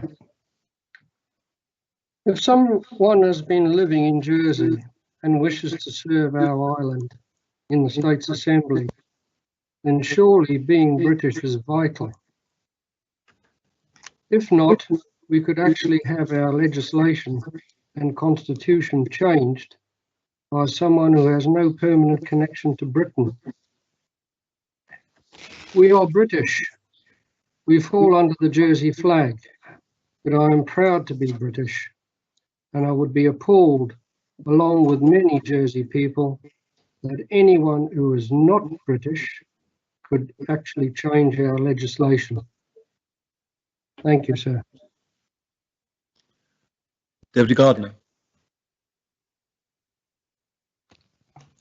Thank you, sir. On first look, it seems like a very fair proposition. Why make political office dependent upon citizenship? And it's very, for me, complicated proposition to think about. And I would like to bring to members' attention 3 points, 3 concerns. And if these concerns can be addressed by the proposer, by Senator Goss, because something will be about the amendment, I would really consider this when I will vote. First of all, probably members are aware that I made the decision twice in my life to take different citizenship. It's not an easy process. And the most important part, it's a psychological part. When I ask myself, what does it mean for me to be Jersey British? Because I have Jersey passport. I have type of British passport, doesn't count in Europe. And what do I feel to do this step? I didn't have to take British citizenship. I could be a permanent resident in Jersey for the rest of my life. I didn't think about career in politics. And when I made this decision, it was important for me to do this because I recognize that Jersey is my home. I got married here, I have a child here, and this is my home. Now, where is bringing me to? A question for me, why people don't take citizenship, especially as lots of countries, as Deputy Gida mentioned, allow dual citizenship. And when I speak with the people, I have one somebody raised, it's the money. Okay, let's, from my perspective, this is the £1,000 that needs to be put to pay for the citizenship. Maybe we need to look at how it can be cheaper, or give a subsidy for permanent members of the community who would like to become a politician. But I think it's not the valid reason to change the legislation, for me at least. Number two, it's the test. Sorry, it doesn't work for me. And as again, Greg Gida said, I've done the test. It's not difficult test, and it's not just pure. I know that Deputy Tadia mentioned, oh, it's just the questions. The Jersey part was very interesting for me to learn. I've learned about political system in Jersey before. I didn't know about political system in Jersey when I learned to my citizenship exam. I wasn't engaged, so during this test, I did learn about it. I've learned about different things that kind of open eyes, and I also have different perspective of life in Jersey when I took this exam. Third reason that I was taken, the hassle of complex admin. People don't like paperwork, and I understand it. At the same time, we are dealing in the States with so much paperwork, and if I'm not able to put my application forward, it's a big question mark. Why? So basically, what I'm trying to say, I need to understand the reason why people decided not to take citizenship when they're allowed to take. And until I understand this reason, which will be valid reason, and I need to understand psychologically, it would be very, very difficult to work with it. So I understand we need representative. I would love to have diversity. We have 20-something% of this residents that English is their second language. And we obviously don't have 20+% in the assembly representative from these communities. For me, it's why the question about identity of being an immigrant and a local boss identity should come together. Here we're talking about political leadership of Jersey. We're talking about very few people who makes decision about everything on behalf of everyone in Jersey. If people don't feel that Jersey is their home and they would rather to keep home elsewhere, I do have some dissonance about it, and I need please address this point, why people wouldn't decide if they're home to be a citizen. I looked into Wikipedia, and this is, I'm moving to my second point. A citizen is reference to a personal alliance to the government. It's given in exchange to protection and home and abroad.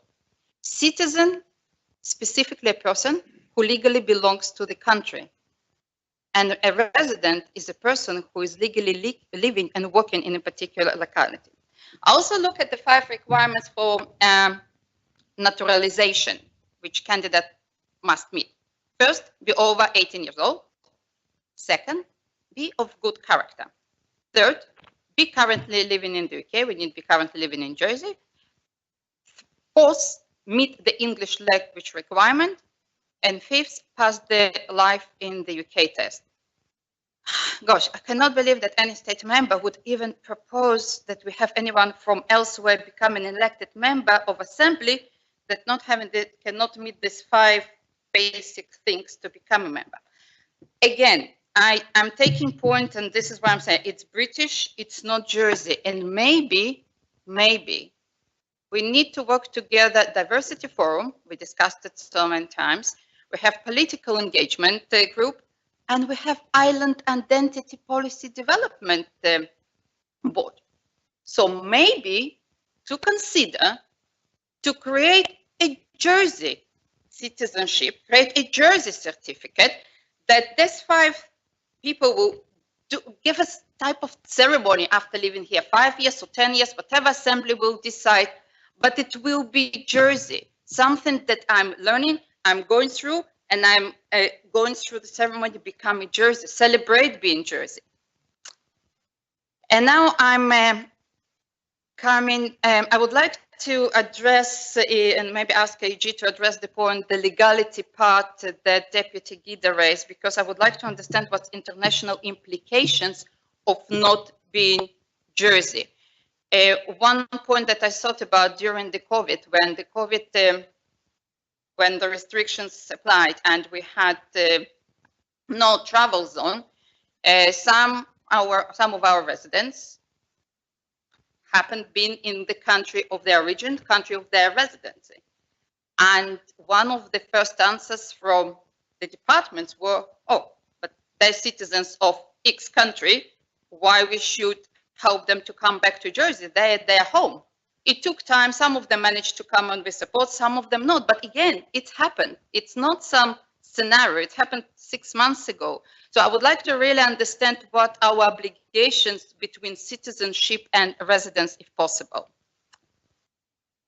Now to amendment version. And I know that Senator Goss has the best intention to open the assembly and to bring the diversity. But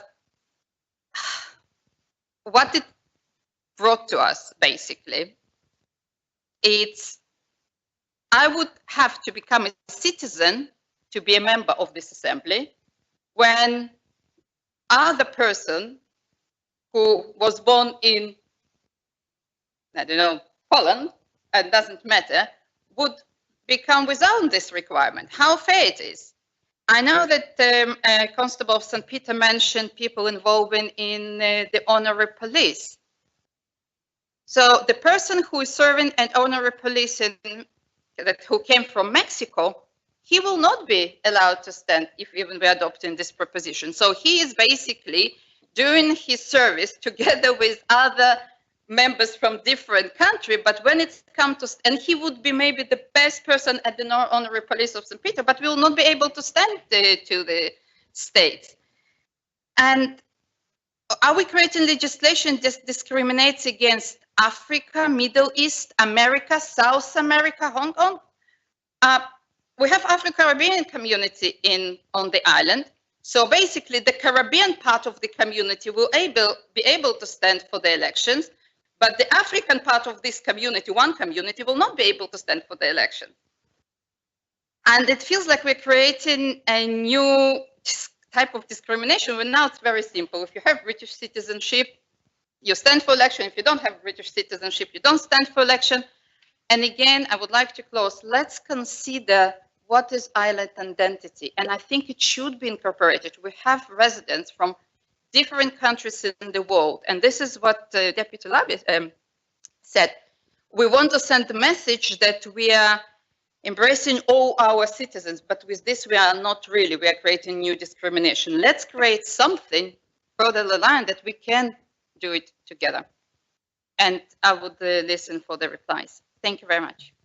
Deputy, you've indicated in your speech you'd like to ask a question of the Attorney General. I'm afraid I couldn't quite define what the question was you wanted to ask. Is there a question you would like to ask of the Attorney? Yes, please. You don't need to say it now. You can think about it and then. No, I have a question. Very well. What is the question for the Attorney General? The question of Attorney General is, what is possible international implications for political member not being a citizen? If any international law can, like extradition that has been mentioned or protection, is it the difference between politician being a resident, politician being a citizen on international level? Well, international level, are you able to be more specific? Because it strikes me that that might be a very broad question indeed for the Attorney to try and answer, and probably not possible within the confines of the time allocated for this debate. Do you have any idea as to what international implications you're concerned about? I would follow up with Deputy Guida example when somebody committed a crime in other country, but he's not a British citizen. So you would like the Attorney General to confirm what the position would be if a British citizen committed a crime in a foreign country and a non-British citizen but resident in Jersey committed a crime in a foreign country. Is that correct? Correct. Well, Mr. Attorney, are you able to assist the Assembly with this, or would you like some time? I can assist the Assembly with the Deputy's question now. If a foreign national were to commit a criminal offence in Jersey, then that is an offence in this jurisdiction, clearly, and it would be against our laws, so we would prosecute that foreign national in this jurisdiction. As regards the first limit of the question of if a Jersey citizen, I think the question was if a Jersey citizen was to commit an offence in a foreign jurisdiction. Can I correct it, please? If the Jersey resident, not Jersey citizen, committed a crime in foreign jurisdiction, the citizen of different country, but he's Jersey resident.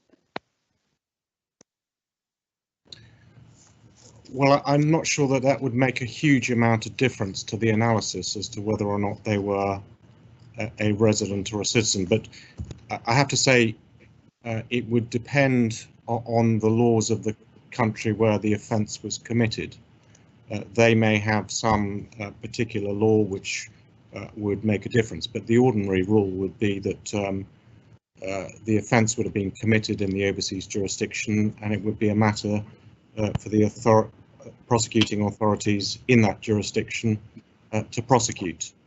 There is an exception that we have recently passed in the sexual offences law, which allows for certain offences, sexual offences that are committed abroad by, I think, Jersey residents, but I would have to check. I think Jersey residents rather than citizens can be prosecuted here rather than abroad. I hope that assists the Deputy. Well, it may or may not, but there are a number of questions waiting for you now, Mr. Attorney. The first, I think, is Deputy Lewis. Yes, indeed. Thank you, sir. Some excellent speeches today. My question to the Attorney General is, what a young person elected to the state of Jersey was called up for, say, national service? What would be the result? Sorry, so a young person who has dual nationality, is that correct, Deputy Lewis, who was called up for national service in his in the country in which he's respected? Or who retained their original nationality and was called up for national service, if it was no longer a requirement to have British nationality?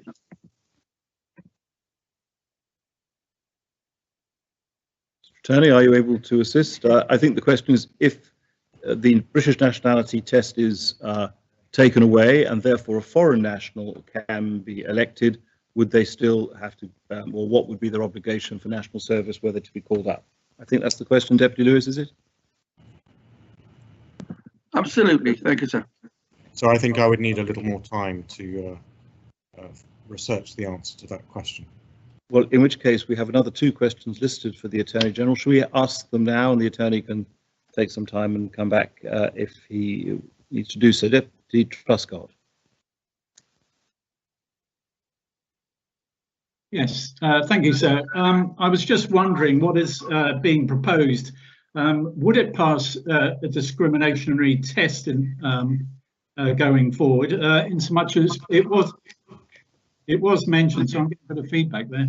It was mentioned, for example, that a honorary police officer standing in St. Peter for election could stand under what is being proposed, whereas a Mexican honorary police officer with the same amount of time spent in the island couldn't. Would it pass the discriminatory test? Thank you, sir. And lastly, there's a question from Deputy Ward. Thank you, sir. My question is regards Jersey law, Article 8 about disqualification of an office of senator or deputy. And just to say that this Article 8 would not change at all if we agree this change to citizenship, and the same rules of disqualification would apply in terms of conviction, in previous conviction in Jersey or abroad, regardless of nationality, because I assume that it would. Thank you, sir. Yes, well, Deputy Hegarey, you have a question for the attorney as well? Yes, sir. Can we assume that when we go to court to be sworn in, you swear allegiance to the Crown, that this would still apply? Because even though some police officers were actually not of British, or the rules were changed so that they didn't have to be British, however, they still have to swear allegiance to the Crown. Very well, those are a number of questions for you, Mr. Attorney. If you'd like to indicate when you wish to give the advice that's available to the Assembly, we will see that on the chat, unless you wish to do so now.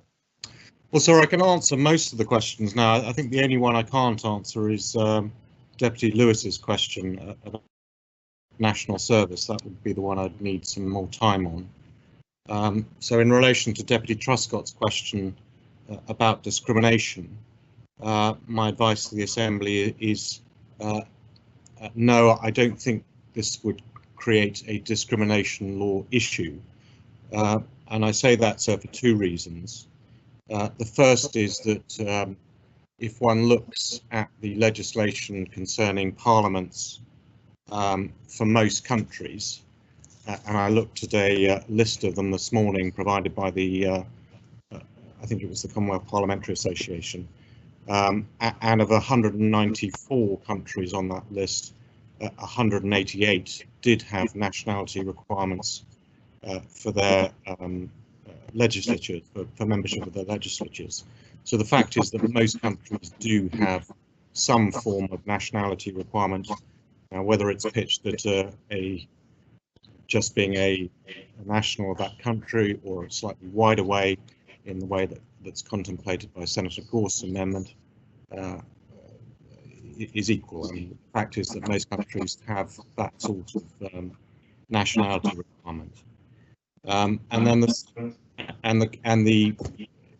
the courts have, looking at the case law, the courts have held that to be a perfectly appropriate limitation for purposes, for example, the European Convention on Human Rights. So it was considered in the Barclays and Sark case. There is European Court case law which also confirms that position or supports it. And then the second reason I give that answer is that if one looks at the discrimination law that we have in Jersey, I think it's quite clear that its provisions don't really apply to politicians in terms of their nationality requirement. So those are the two reasons that I would give in response to Deputy Truscott's question. In response to Deputy Ward's question, I agree with him. I do not see that Article 8 of the States of Jersey law is being amended by this proposition. I don't see a change to its effects in terms of disqualification of politicians once they've assumed office. And as far as Deputy Hegarey's question is concerned, as far as I'm aware, looking at the propositions, I do not see that they contemplate a change in the oaths of office that were either in the States of Jersey law or in, for example, the Code of 1771. So there would still, as I understand it, still be a pledge of allegiance to the Crown. But as I say, sir, I will need more time in relation to Deputy Lewis's question. Thank you very much, Mr. Attorney. Next to speak is Senator Mesick. Thank you, sir. Firstly, I just want to commend Deputy Tadyer, who has stuck to his guns on this subject, and I think has been entirely right to do so. And I think this debate itself got off to quite a good start, and I hope it can be put back on track to the sorts of contributions like what we had from the Constable of St. Peter, who I think gave a really good speech that really got to the point of what this is about, in how he spoke about the experiences of the Honorary Police in St. Peter, which by the sounds of it is quite a diverse force, and he spoke about, he used the word enhanced to describe that Honorary Police Force, enhanced by the contribution that is made from officers from other backgrounds, from other nationalities, people coming together selflessly to contribute to their community, to give back to one another and try to make their community a better place. And that, I think, is ultimately what this is about. It's about recognising that doing that is a source of strength. It's not a source of weakness. And in our unique context as Jersey, as an island which is British, but remember that Britain isn't Jersey, in recognising that we sit comfortably in a family of nations that have their own things that make them unique and special, just as we do too, that we can, as part of an island society which is welcoming and open to people from other places, that we can welcome their contribution, to celebrate that, and most importantly to benefit from the talents and the experiences that they have, which many of them would be willing to contribute, but right now are prevented from doing so because of a rule we have, which is quite unique in a bad way to Jersey, that to be a member of our parliament, you have to be a citizen of Britain, a country which is not synonymous with the word Jersey. And if we had a version of Jersey citizenship, then this debate would be over and done with. I think it probably would be uncontroversial to say you ought to be a Jersey citizen to be a member of Jersey's parliament, but no such concept exists, and no such concept can exist as long as we're not a sovereign state. We recognise that we sit uniquely in this family of nations, and that those who contribute to our society may not necessarily be representative of what happens in the UK or other British territories. And this is something that is accepted in other British territories too. Guernsey has no citizenship requirements to serve in their parliament. So all of these questions which are posed by members like Deputy Gieder, and I'm going to come on to some of his comments later, are all dealt with in Guernsey. They're getting on fine. They're having their election right now. I've met people who've served in the States of Guernsey who have not been British citizens, and nobody questions their loyalty. Nobody treats them as a sort of second-class states member because they're not a citizen of the state which ultimately we're connected to, even though there's no local version of citizenship. It's the case in the national parliaments of the constituent countries of the UK that people from other parts of the country can go there and become members of those parliaments. You don't have to be Welsh to serve in the Welsh Parliament. You don't even have to be British. You can be a European Union citizen. You can be a Commonwealth citizen. And of course, in the UK Parliament, you don't have to be British. You can be a Commonwealth citizen with right to remain in the UK. You can be an Irish citizen because of the Good Friday Agreement, and a thoroughly good thing that is too. So it must surely be weird that Jersey has some of the strictest requirements in the British Isles on who can serve in our parliament, and it is essentially determining the right of somebody to stand in our parliament is delegated to another parliament, the Parliament of the UK, that determines the nationality rules, to decide who can stand for our parliament. That is, I think, that's clearly wrong, in that it deprives us as a community of our ability to determine who we want to represent us in our parliament. And if there are to be people out there who are so small-minded to say that they wouldn't want to be represented in our parliament by somebody who didn't have British nationality, because they may have fallen for some of the points that Deputy Gieder made about loyalty and about war and nonsense like that, then don't vote for them. You're free to do so. You're free to pick whatever reason you like for not voting for someone, but depriving us as a community of the choice of who to vote for and wanting to vote for somebody based on their character, based on their CV, based on their policies, most importantly, is fundamentally undemocratic, and it does not recognise the unique situation that Jersey is in. This subject came up a few times during the 2018 election, and my fellow senators will have to forgive me for repeating the same joke that I think I managed to get away with about 3 or 4 times during the hustings, that there really is an absurdity here where somebody can come to Jersey from the British Overseas Territory of Pitcairn Island, which is as far away from Jersey as it's possible to be without going into outer space, come to Jersey, kick their feet up and do nothing for 2 years, and then they've got the right to run for election in Jersey.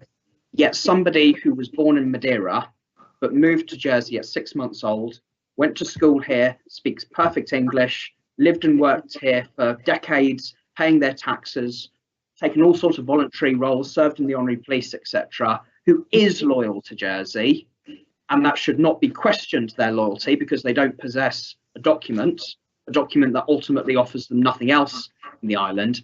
That person can't run for election and can't ask their fellow Jersey people to support them, to represent them and give back to their community by serving in the States Assembly. That must surely be absurd.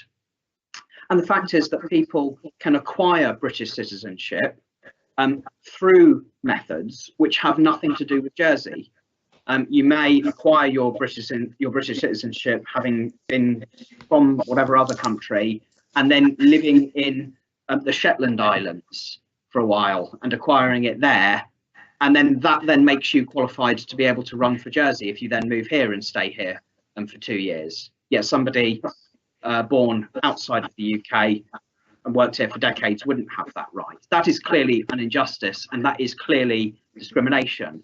And what this proposition does is it attempts to move in the right direction there. It attempts to say that actually there should be a wider selection for who ought to be eligible to run for our Parliament here, based on our unique situation, based on our connections to our European neighbours, based on our connections to the Commonwealth, something that's very important to the island.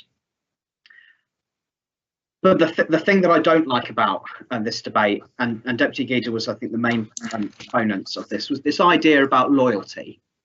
It's the suggestion that there are legal implications for having nationality of another country and what that requires you to do, and the idea that in a state of war you might be required to behave one way versus another.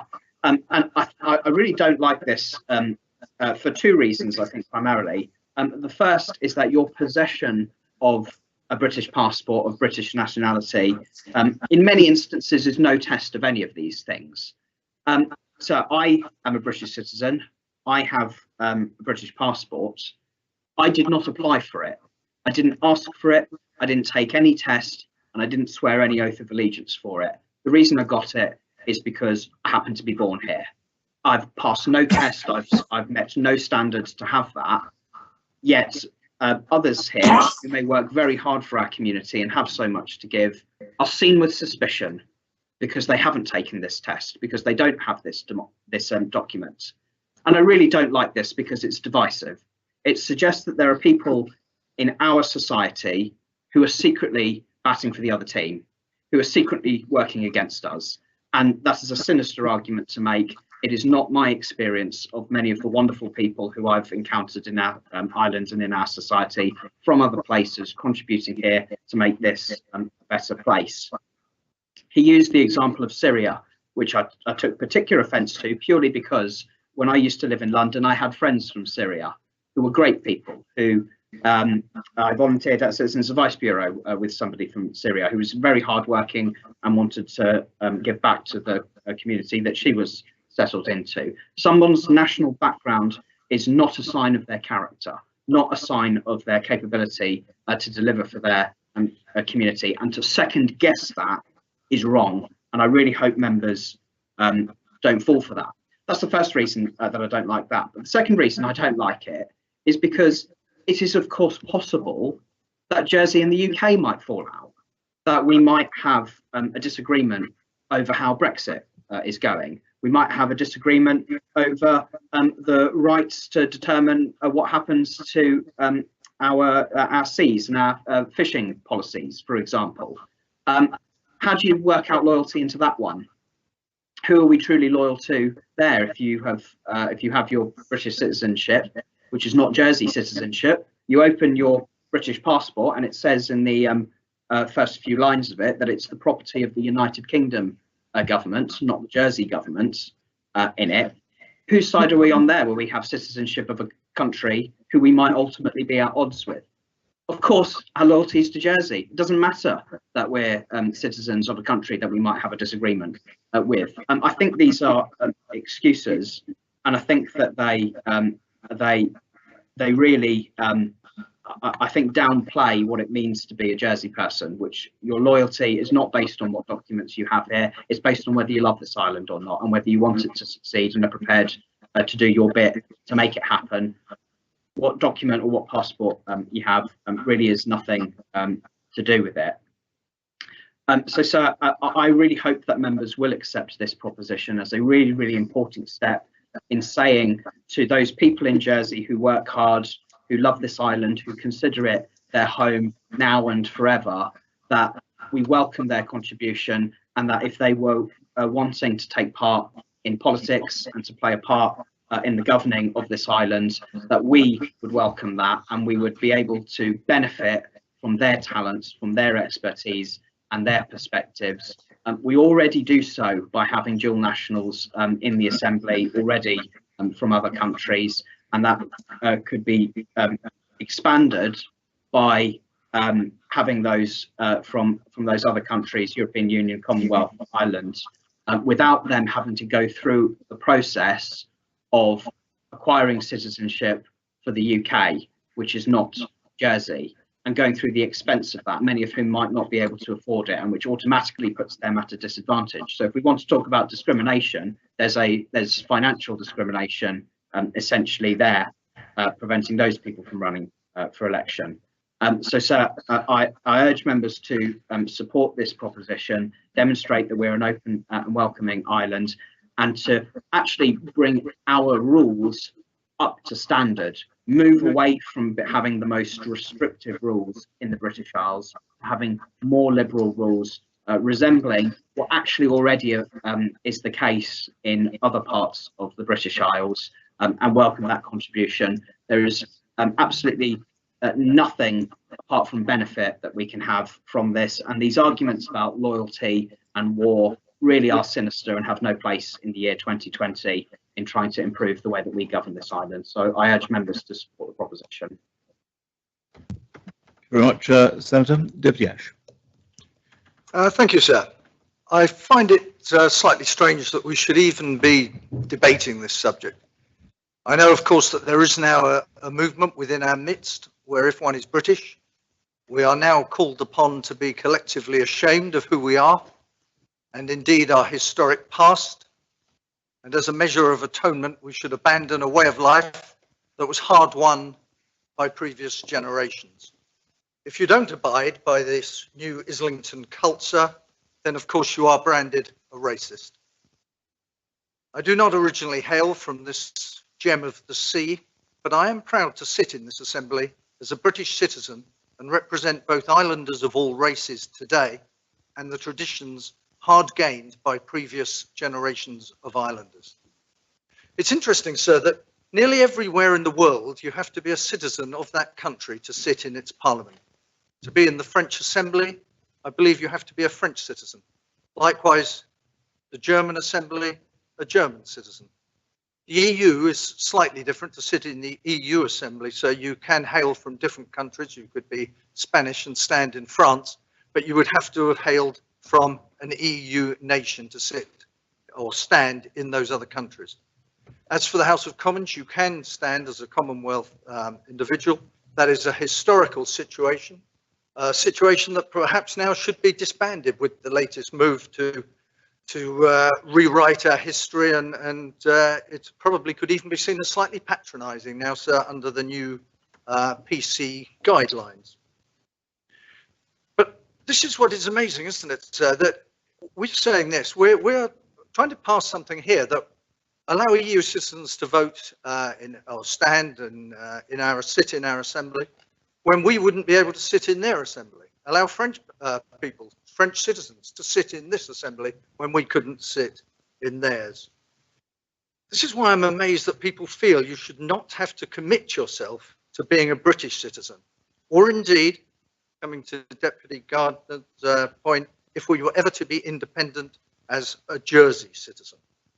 As to the amended version that was brought by Senator Gorst, we end up with a very strange situation where we can have EU citizens, we can have Commonwealth citizens, but we cannot have American citizens, sir. The very people who a few miles away from here played such a major part in the freedom of this island would not be entitled to sit within this assembly. There are those, sir, and I know Deputy Tadier is one of these because he said it on the radio when we appeared, that don't see themselves so much as British, but as citizens of the world. Well, it's a wonderful thing to be a citizen of the world, and to an extent we all are, but the world is not a level playing field, sir. I'm thrilled that Deputy Tadier feels he is a citizen of the world. I also know he's a tremendous Francophile. But can I suggest that when the COVID pandemic hopefully subsides in the not too distant future, he helps out the ailing world aviation industry and takes a trip to Riyadh, where he can spend a leisurely afternoon, sir, as a citizen of the world, taking in the latest beheading. He can, of course, open a bottle of France's finest to enjoy the spectacle, but I suspect shortly after doing so, he would be removed from the area, and despite his protestations that he is a citizen of the world, would discover that Deputy Lahagarat's ban on smacking has not, rightly or wrongly, yet been made law in the Kingdom of Saudi Arabia. He will then, of course, call the embassy of the world's citizens, sir, only to find that the number does not, has not, and may never exist. He may call the French embassy, but as he's a British citizen, he may be met with a Gallic shrug of the shoulders. He will then ring the British embassy, who I can assure you are pretty good at dealing with these things, even in the case, I understand, sir, of reform members. They will do their level best to make sure, in the splendid words of the passport, that he is not let or hindered. In conclusion, sir, you either want to be a signed up member of the community you seek to represent, or you don't. No one is now, or I hope ever, on this island going to prevent someone becoming a British citizen, or indeed, as I said, if we were to go independent, a Jersey citizen. But if you want to be in charge of where an island or a country is heading, then at least you should make the commitment to being a citizen of that island or country. Thank you, sir. Senator Gorst.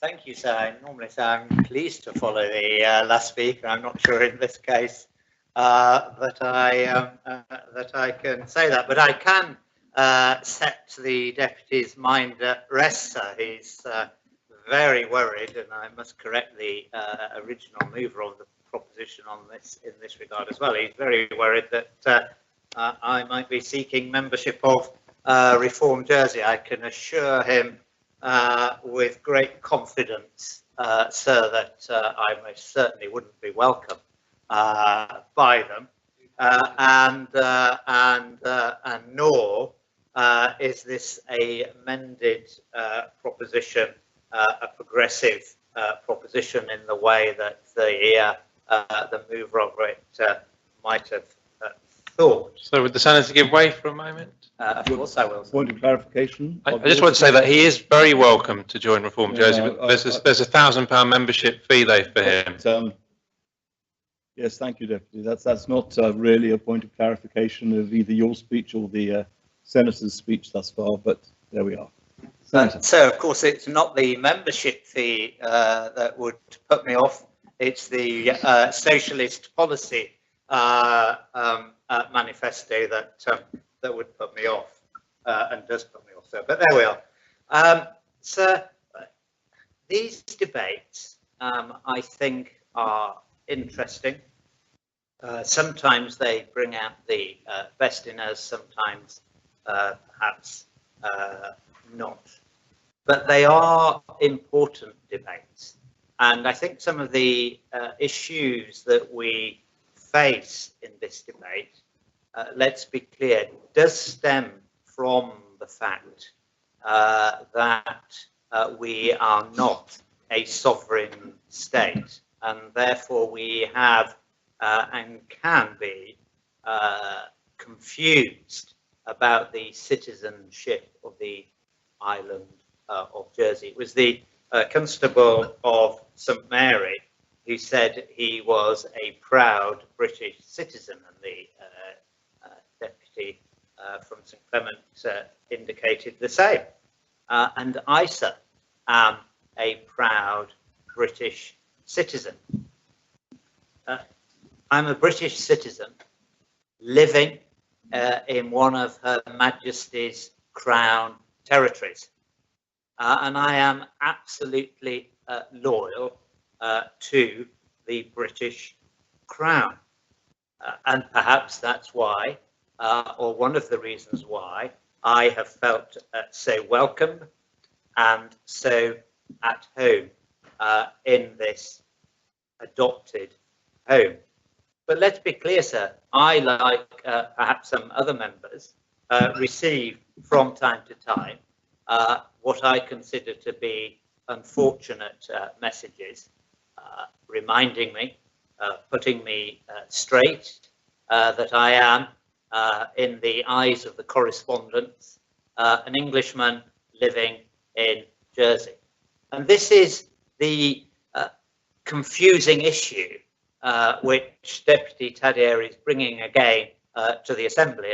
And contrary to how my voting record might appear, it's not the third time he's bringing it, and I'm feeling sorry for him, so I'm siding with him. So I'm trying to help us as an Assembly and as an island grapple with these complex issues. It was the former bailiff and then senator that I had the privilege of working alongside in the last two terms of government, who rightly used to say, sir, that a Jersey man and a woman was one that had chosen Jersey as their home or been born here, and was committed to and dedicated to and saw their future in this island and wished to serve islanders and the community that we are all privileged. And it is a privilege, so when we look around us, that we are privileged to be a part of. Some of us might have come here by accident, being dragged by our spouses. Others have come to make a better life economically and socially for themselves and for their families. And others recognise that it was a privilege to have been born here and wish to carry on the fantastic traditions that this island has. So we are proudly British. And I don't think we should apologise for that, as the previous speaker suggested, some indicated. We are proudly British, sir, warts and all. What does it mean to be a British citizen, to have those qualities and aspirations of British citizenship? And each one of us would probably list different elements, as we've said, loyalty to the British Crown, as embodied by the rule of Her Majesty. Belief in the rule of law. So I think that's something that this island rightly prioritises, and you, Sir, oversee. A great example of a judicial system that upholds in this community the rule of law. And let's be clear, the rule of law elsewhere is being challenged, sometimes by some that we would expect to be upholding it. That's a challenge to what it means to be a British citizen. It means tolerance. It means being part of a community. For me, it means being reasonable and rational and pragmatic. Again, pragmatism, something that we seems to be in short supply. It means caring for one another. It means being welcoming. The voluntary service that the Constable of St. Peter so eloquently spoke about in his parish. But for each one of us who is a British citizen, it will mean something different. And I'm sure I've missed out many elements of it. But that's not exactly what it means to be Jersey. And the Deputy of Grouville is doing some work in regard to thinking about these matters and to stimulating conversation about them. Because I think our relationship with the British Crown and being autonomous in the way that we are, but not being sovereign, has served Irelanders well for hundreds of years. It's right at the heart of who we are. It's right at the heart of our economic success and prosperity. And it should, and I hope will continue to be. But we are an island. We have, and this has been brought into sharp relief by the Brexit situation, that has 20,000 EU citizens contributing in a very positive way to our community. Socially, again, as we heard in St. Peter, voluntarily, again, as we heard in St. Peter, and other parishes are the same, and economically. And because of the decision in the United Kingdom, not our decision, that the United Kingdom wished to leave the European Union, those 20,000 EU citizens are affected in Jersey. Not their own decision, but somebody else's decision. And we rightly have made the decision to create a scheme that we've called the Settled Status Scheme, because we want them to stay. We want them to continue to be contributing and a vital part of our community. And that's right and proper. But some of them, sir, have seen the bureaucracy of the system, and it's not been easy for all of them who've had to prove their length of residency. In fact, it's been quite challenging. Some of them have asked themselves whether does Jersey really want them and welcome them in the way that we say we do.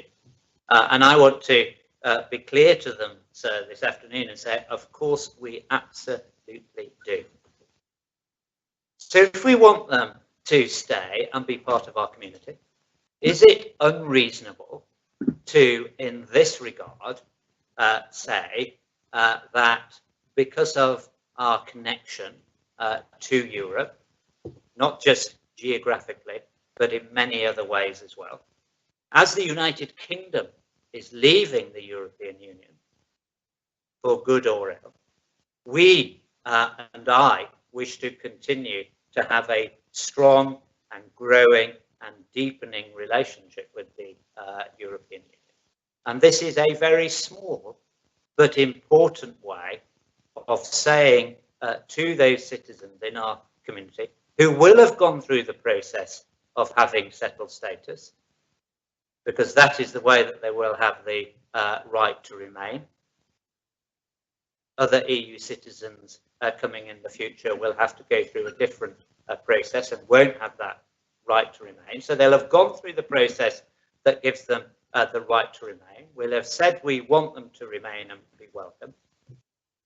Is it unreasonable to say that we want them to be involved, not just in those elements that I've said, but even in the way that we govern ourselves and we look to the future through the political process? And I don't think it is unreasonable to do that, sir. I think there's been some red herrings about whether one would be really committed to Jersey and to the legislature and the government as opposed to the previous country of origin and nationality. But I think it's a red herring for this reason, sir, in regard to EU citizenship, because they may not have gone and become a British citizen, and I cannot speak on their behalf in answer to Deputy Gardner about why that might have been. There is anecdotal evidence to suggest that the £1,000 application fee is too great for some. I don't think that's unreasonable because it is a large amount of money. But they have made the decision, thanks to Deputy Leader, and I like both of their contributions very much because it really got to the heart of what we're trying to talk about. They have gone through that process of wishing to remain through the settled status regime, and that's the only way that they can remain. So they are showing commitment to Jersey outside of this commitment to British citizenship. And I think that's a strong commitment, and I encourage them to continue to do that. Of course, if they're Irish citizens, they don't need to go through that settled status regime. And it had been argued to me, so that I was counting Irish citizens twice. I think, of course, because of the common travel area and the long and historic routes there, it's not unreasonable to count them twice, and I make no apology for that. So then we come on to Commonwealth citizens. And I perhaps don't agree entirely with what Deputy Gardner said in this regard. Of course, many African countries are members of the Commonwealth, as the Caribbean countries as well. And I, for one, think that the Commonwealth can and is a great force for global good. It's perhaps fair to say from time to time it's not always functioned as optimally as it might have done, but I am convinced that it can see a rejuvenation and a new purpose in the years ahead. Of course, with Her Majesty as the current head, but to be in due course replaced by the Prince of Wales. And I think, sir, as we as a government and as an island have throughout various Commonwealth organisations sought to influence that organisation, from the Commonwealth Parliamentary Association to the organisation that your office is part to, sir, the Conference for Speakers and Presiding Officers, the Commonwealth Magistrates and Judges Association, all enhance who we are as islanders and this community, not to mention the Commonwealth Games. And we know from an economic and commerce point of view, we are doing more business and we are seeking to do more business with Commonwealth countries. But so there was, the reason I say it's confusing, but it raises issues, is that in order for a Commonwealth citizen to be able to stand for the Assembly, they would need to have, they would need to be qualifying citizens as they are elsewhere in the family of British Islands, when Commonwealth citizens can stand, and therefore they would need to have indefinite leave to remain, and in order to have indefinite leave to remain, they actually have to have gone through a British citizenship process. So I think some of the concerns that have been raised by those who feel that this is a step too far are actually and largely unfounded. And I don't think this is a radical socialist progressive regime.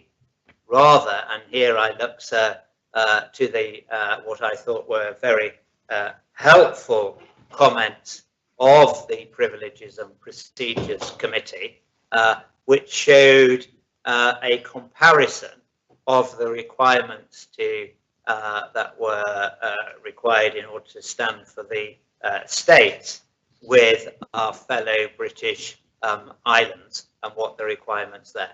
And this would, to a very large extent, simply bring us into line in that regard.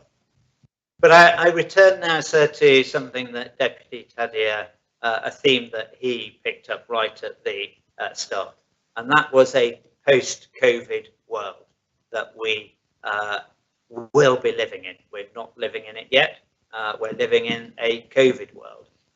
But we have surely all seen that we are the most successful when we come together, when we work together, and when we stand together.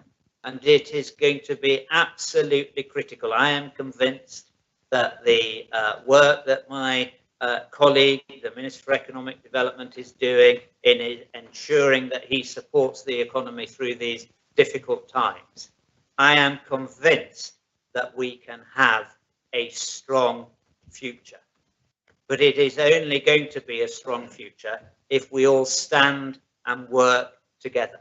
We are going to face a challenge of having good, strong, and I would say conservative-leaning candidates coming forward in the next election. Deputy Tadea rightly would say left-leaning candidates. But that's as it should be, sir. People from every area of the island and every political persuasion making good, positive decisions for that strong future that we can have. And COVID showed us that through differing lenses, we shouldn't look down on others. We shouldn't think that one job is more valuable than another in the way that we have in the past. Shouldn't think that one person's contribution is less than another's. We should come together as a community. And this change, I think, in a very, some would say small way. I understand some argue in an unnecessary way. But I think that this small change can help us come together and help again in a small way encourage individuals from across our community to come and stand for election. Of course, there will be work that the PPC have to do, sir, in bringing forward the changes to the legislation to deal with some of those technicalities that I have just touched upon. But I do think, sir, having voted against Deputy Tadea and his proposal when it was as wide as it was, and would have, and I'd make no comment about Syria, but would have included Syrians. And the reason I make no comment is because those of us who've visited out there and been privileged to travel know that prior to the Civil War, Syria was a very advanced country. So I have changed my mind in this small way, but I think it's an important way that we should and can, through the settled status regime, extend the ability to stand to EU citizens, and the same as we seek to build our relationship with the Commonwealth, with those citizens who will have indefinite leave to remain, who will already have made a form of commitment to British citizenship.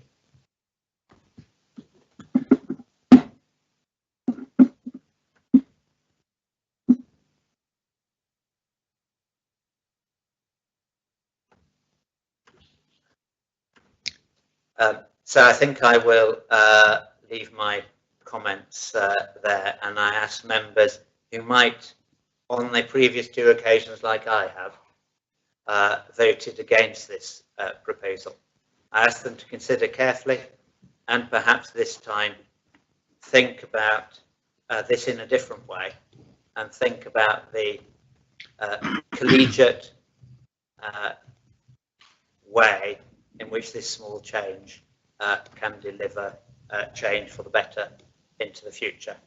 But I've spoken for long enough, so thank you. Very much, Senator. I note that the Attorney General is ready to answer the last outstanding questions. So, Attorney, now might be a convenient time. Thank you, sir. In relation, if the position was that the politician didn't have British citizenship and was called back to national service from their, as it were, country of origin, the effect of that would be that if the politician who were to agree to that, that is likely to put them in breach of Article 8 of the States of Jersey law, which contains a prohibition on, or it means that there is a grounds for disqualification of the relevant deputy or senator if they are not resident in Jersey for 6 months. So a requirement to carry out national service, if it was, say, for more than 6 months, which it probably would be, is likely to put them in breach of that requirement and would be a grounds for disqualification of the deputy or senator. I haven't checked the constable's law, but I assume it would be the same. But then we come to the question of, well, what if the senator, deputy, or possibly constable were not to agree to carry out the military service? Then it would be a question of, well, could the relevant other foreign state enforce the requirement to carry out military service on the person of Jersey? And the position there is probably the most relevant law is the extradition law of 2004. And I think in summary, looking at that law, the position is going to be that the person in Jersey, the senator or deputy, would not be able to be extradited to the other jurisdiction by reason of a failure to carry out military service. And the reason I say that is that there is a form of dual criminality test in the extradition law.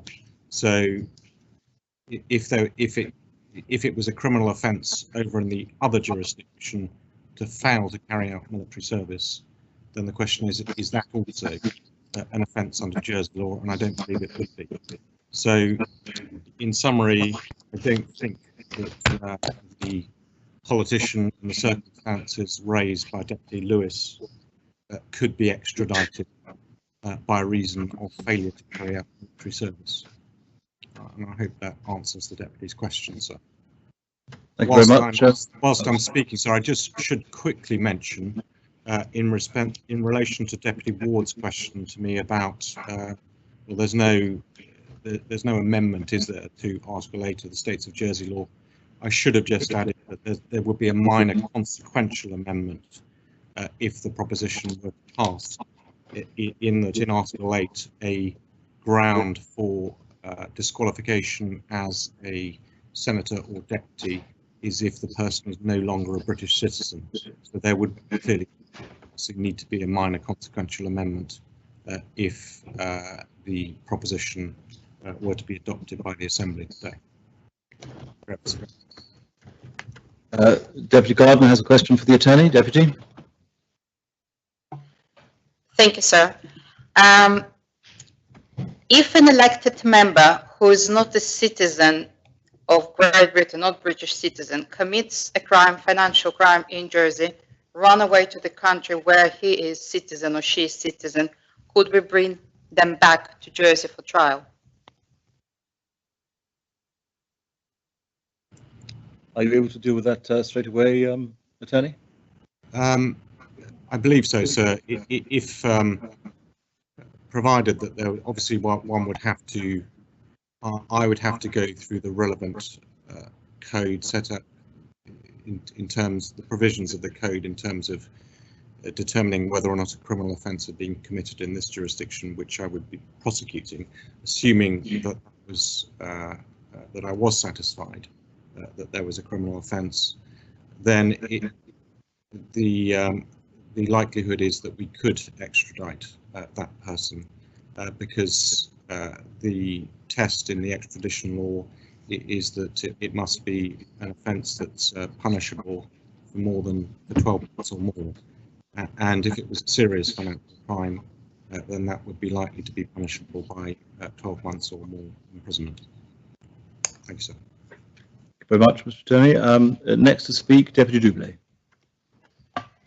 Thank you, sir. And I will be speaking in support of this proposition, and I thank Deputy Tadyer for bringing it, actually, because members will know that I think it's critical that we work to diversify our Assembly, because we have some huge problems with our democracy at the moment.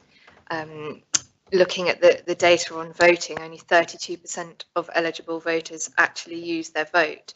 And we've committed to tackle this. Deputy Tadyer may have already mentioned the Common Strategic Policy, which says we will nurture a diverse and inclusive society. We are a diverse community made up of different nationalities, ages and genders.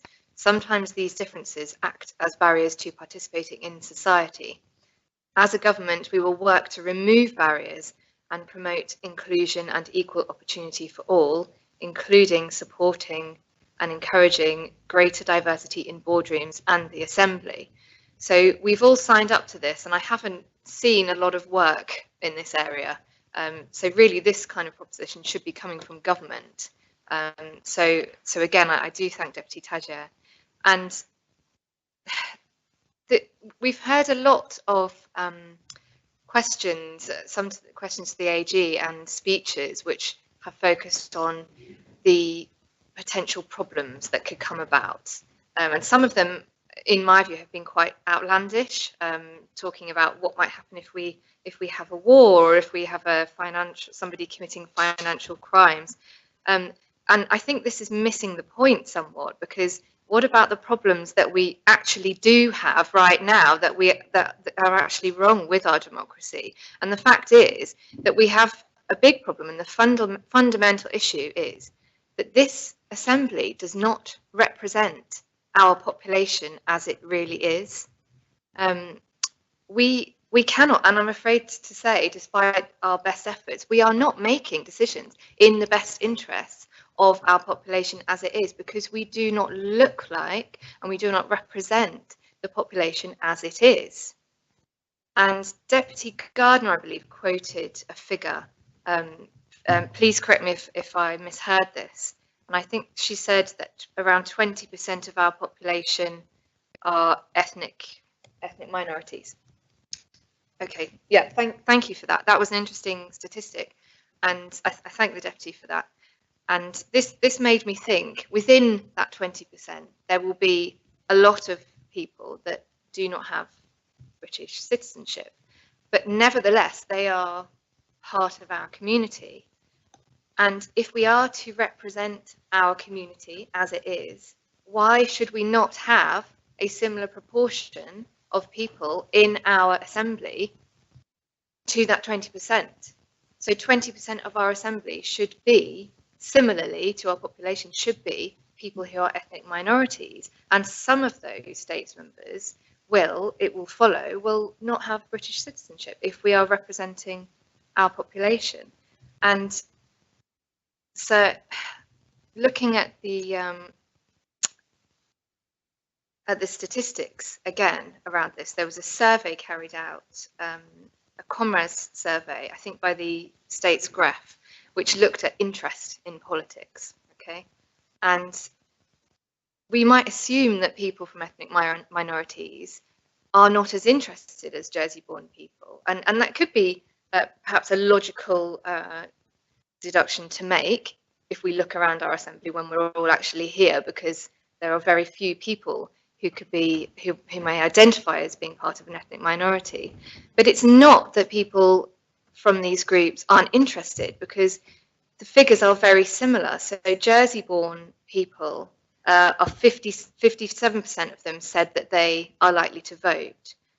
Sorry, I'm reading the wrong statistics here. Sorry, sir. Interest in politics. So 64% of Jersey-born people are interested in Jersey politics. 58% of people with a Portuguese or Madeiran background are interested. So the levels of interest are similar. So why aren't they here? Why are they not voting? Only 17% of the Portuguese community said they voted, as opposed to 57% of Jersey-born. Why are the ethnic minority communities not participating in our democracy? There is something wrong with the democracy. It is not that there is something wrong with those people in those groups. So some of the barriers to ethnic minorities are similar to the barriers that groups such as women and people with disabilities face when they seek to have access to the political system. And a lot of it comes down to human nature, and it's a fact that humans seek out people who are similar to them. When we socialize, when we work, when we're going about our day-to-day business, we are naturally inclined to seek out people who aren't different from us, so people who are similar. So there are already lots of barriers to someone who is from an ethnic minority group when they are trying to participate in democracy. So they might not have a Jersey-sounding name. And we all know, don't we, on the doorstep at election time, some people will ask, oh, I knew your father, or I knew your grandmother, and oh, that's a good Jersey name. And, you know, some of us have benefited from that. And, you know, we shouldn't be, really, because it does not speak to our competence as states members.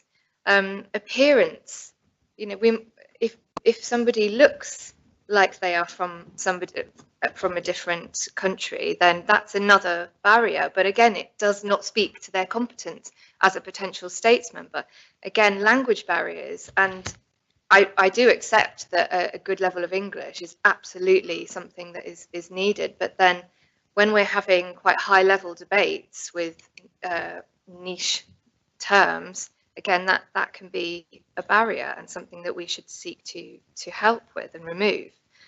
I could go on, and actually I think one of the most important barriers, one of the most the pivotal barriers is access to gatekeepers. And I've mentioned this in the Assembly before, that I think that as states members we have a responsibility to be reaching out, because we are the gatekeepers. We don't have an established political party system, and I know that Reform Jersey do a very good job acting as gatekeepers and attempting to get people to stand for election through that route. But the rest of us, we're also gatekeepers. You know, we know that expression, tap on the shoulder, and that happens a lot, is that somebody who is already in politics, and by the law of averages it's likely to be an older white Jersey-born male, and I don't disparage people from those groups at all, but that's the average states member. That's perhaps what they are. So given human nature, that person is naturally going to be more likely to seek out somebody who is like them. But actually what we have a responsibility to do, whether we are men or women or whatever we look like or sound like, is to try to diversify our assembly and to not tap somebody on the shoulder that looks like us, but to give that help and that attention to somebody who might actually add to the diversity of the assembly. So that's an aside, sir. So there are so many barriers already. This is one that we can just take away. Why would we not do that? Why would we seek to add to the barriers that are already there, that people from ethnic minorities already have to jump over and work harder and harder than most of us to access the political system and to actually participate in our democracy? It's not that people can't do paperwork. It might not be that they can't afford, although I do think that's a significant barrier. But all of these things add up, and they add up to me actually to be something which is pretty insurmountable. And the barriers are massive, because when we look around, and I know we're not all here today, but if we can imagine what our assembly usually looks like, we are not diverse. And taking away this barrier might just make it a little bit easier for someone who is competent and intelligent and passionate about Jersey, whether or not they have British citizenship, to go through that test of the election, because that is the ultimate test. And I agree wholeheartedly with what Deputy Tadgett and I think Senator Mezek said as well, about the election is the test. We should not be so arrogant as to put other tests on candidates, because the public know best. The public know who is the best person to represent them. So I would have supported this proposition unamended, sir. And I will support it amended, and I would urge other members to as well, because I think it provides us with a very reasonable compromise, and I hope that members will support it. Thank you, sir. Deputy Young. Thank you, sir. Before this debate, I thought this was going to be an easy decision, straightforward. As a progressive, I thought this is a simple choice, but I found the debate an excellent one, and I want to thank members for their analysis, because I think it raises the issues of nationality, identity and residence, and they're complex issues. And for me, I speak as what I call in my website an adopted Channel Islander, having lived in Jersey for 40 years and of course been brought up in the UK. And so I was listening carefully to Deputy Ash and Senator Gorse and also Deputy Gida and Deputy Gardner, and sort of in my mind I thought, well, I was brought up with a traditional view. I should be supporting. I should be taking the line. I need to protect that. But the reality is that the world has changed. The world has changed completely, and those concepts now of nationality are very fluid. And the reality is that we have people from other communities, a part of our community originally, and who have been with us and working with us and contributed to our economy for many, many years. And the things that other members have said about making sure that there are no barriers to those people becoming part of our assembly are important to deal with. I originally thought, when I saw the amendment from Senator Gorse, I thought, well, why do we include the EU? Because, you know, we are leaving, we're left. But then I more thought about it. No, many of the people in our country are originally from EU countries, and we need good relationships with our neighbours. So unusually, I found myself very much coming down Senator Gorse said he wanted to see lots of Conservative candidates. I obviously have a different persuasion, but I find myself in harmony with Senator Gorse's proposal. But I do have one remaining issue on the proposition, and that's the issue of residence. Part C of the proposition that says there should be no requirement for Jersey-born people to have been ordinarily resident in Jersey for any period of time prior to the election or nomination day. And when I compare that with Article 7 of the law, 1B, 1 and 2, it seems to me that that runs the risk of creating a two-tier structure where ordinary residence is very, very wide. People have spoken about students coming back and so on. Ordinary residence is not the same as actual residence. Ordinary residence is generally a complex term in law. And I think at the moment, I am troubled about replacing what's in Article 7 of the States of Jersey law, Article 7, 1B, 1 and 2. And that's an or. You either, at the moment, it says ordinary residence in Jersey for 2 years up until the election, or for 6 months, and then over additional periods over 5 years. So there's a I would have liked to have voted separately on item C, because I don't want to create N1 anomaly and then end up creating a two-tier, because I think the distinction between Jersey-born and not is, I think now, frankly, since we are going with the spirit, I think members are going to pass this. I don't think that is got anywhere near the relevance that it used to have. So I asked the deputy whether he's prepared to put that item C separately to the vote, sir. But I should be supporting the other elements, sir. Thank you. Very much, Deputy. I think the time that question will be answered will be when Deputy Tadier comes to sum up. Deputy Morell. Thank you, sir. It's been a very interesting debate, and it's certainly not an easy debate. And in fact, it's one that I've pondered a lot over the past few weeks since it was lodged. But just picking up on Deputy Young, as it's always easy to speak about the most recent speech I've heard. It was an interesting point that he said that nationality is a very fluid concept. I have to strongly disagree with him.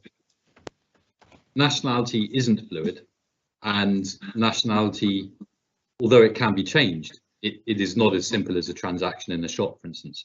And one of the reasons I say this is because nationality and citizenship do matter. And they matter from my own experience. I have learnt this.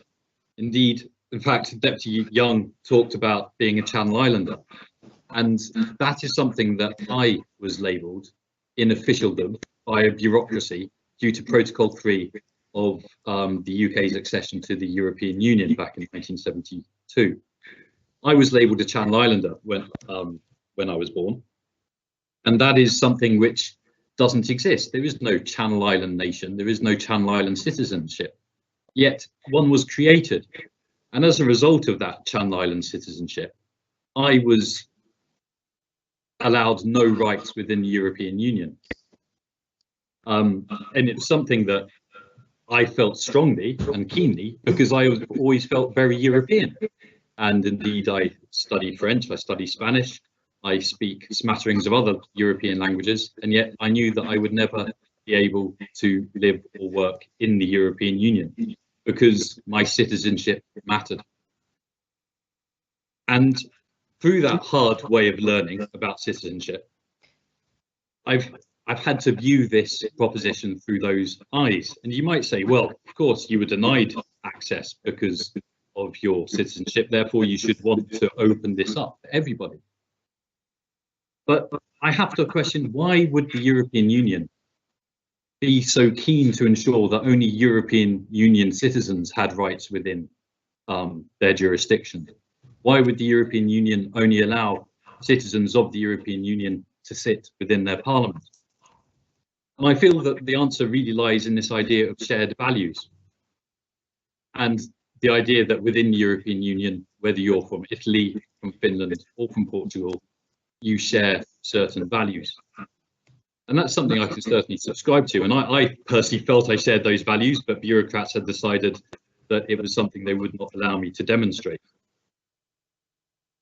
And indeed, I find it very interesting that the two people who are the two members of our assembly who did not begin life as British citizens are indeed two people who have spoken most strongly about the importance of being British citizens for the purpose of this proposition.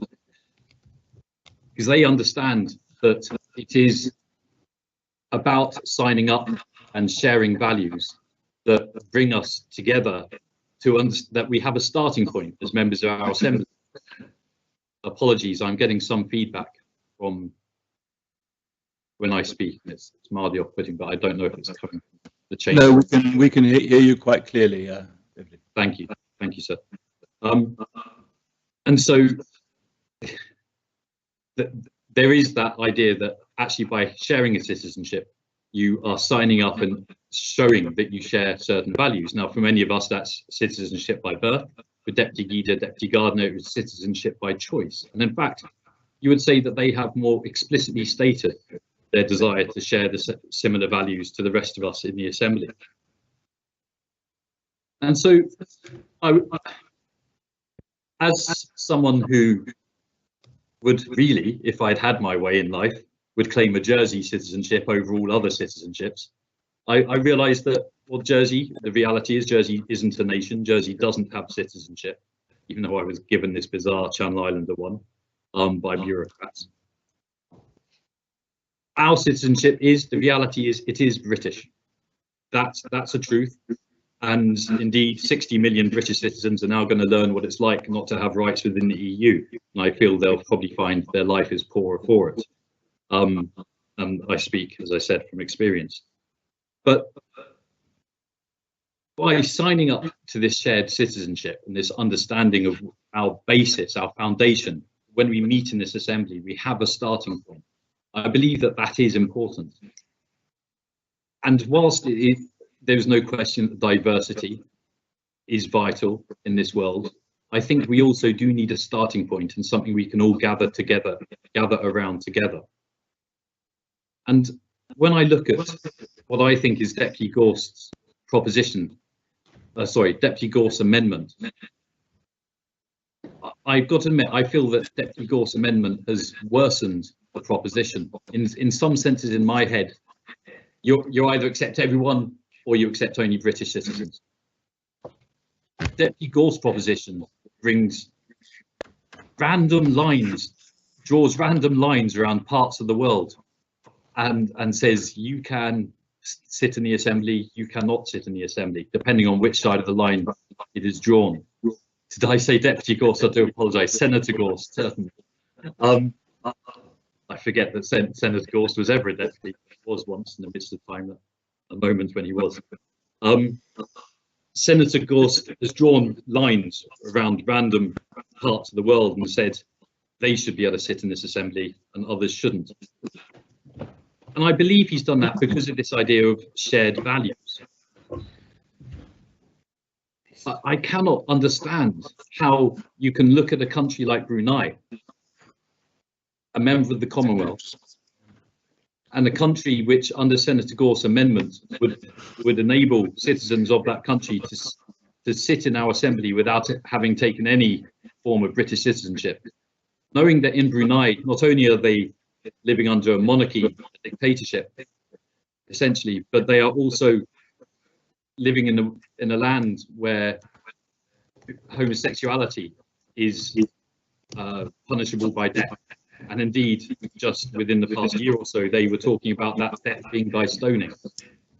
There's nothing in my mind which says that that is a shared value with our island. And so if someone from Brunei did want to move to Jersey and did want to sit in our assembly, I feel it would be right that they sign up to our shared values by adopting British citizenship.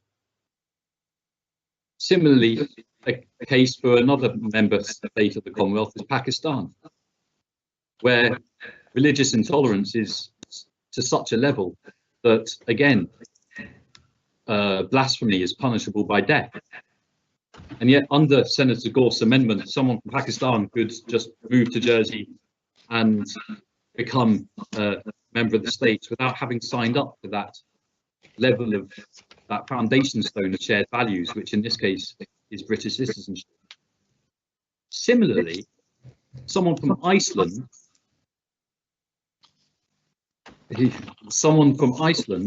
would not be able to sit in the Assembly under Senator Gorst's amendment.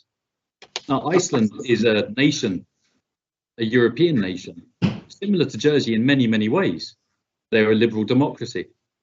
They are an island. They are 330,000 people. We are 100,000 people, so they have a similar sized population. They actually, there are parts of our histories which do touch each other in terms of Normans. And so there is no question in my mind that I share plenty of values and shared values as a British citizen with Icelandic citizens. Yet under Senator Gorst's amendment, Icelandic people would not be able to sit in our Assembly without adopting British citizenship. Similarly, Norwegian people would not be able to sit in our Assembly without adopting British citizenship. So Senator Gorst has taken this proposition, which at one point for us states members was a simple decision of anyone in the world, any citizen of the world being able to sit in our Assembly, or British citizen only being able to sit in the Assembly. And he's confused it incredibly. He's to be honest, made a mess of the original proposition. And so as amended, and I did indicate this to the proposer, I cannot possibly support this proposition as amended, because there are now far too many lines drawn. In fact, we heard Senator Mezek talk about the contradictions of someone from Pitcairn being able to turn up to Jersey and become a member of the states within 2 years, whereas someone from Madeira who's lived here for 30 years would not be able to do so. The same thing holds with this amendment. Someone from Iceland cannot, someone from Brunei can.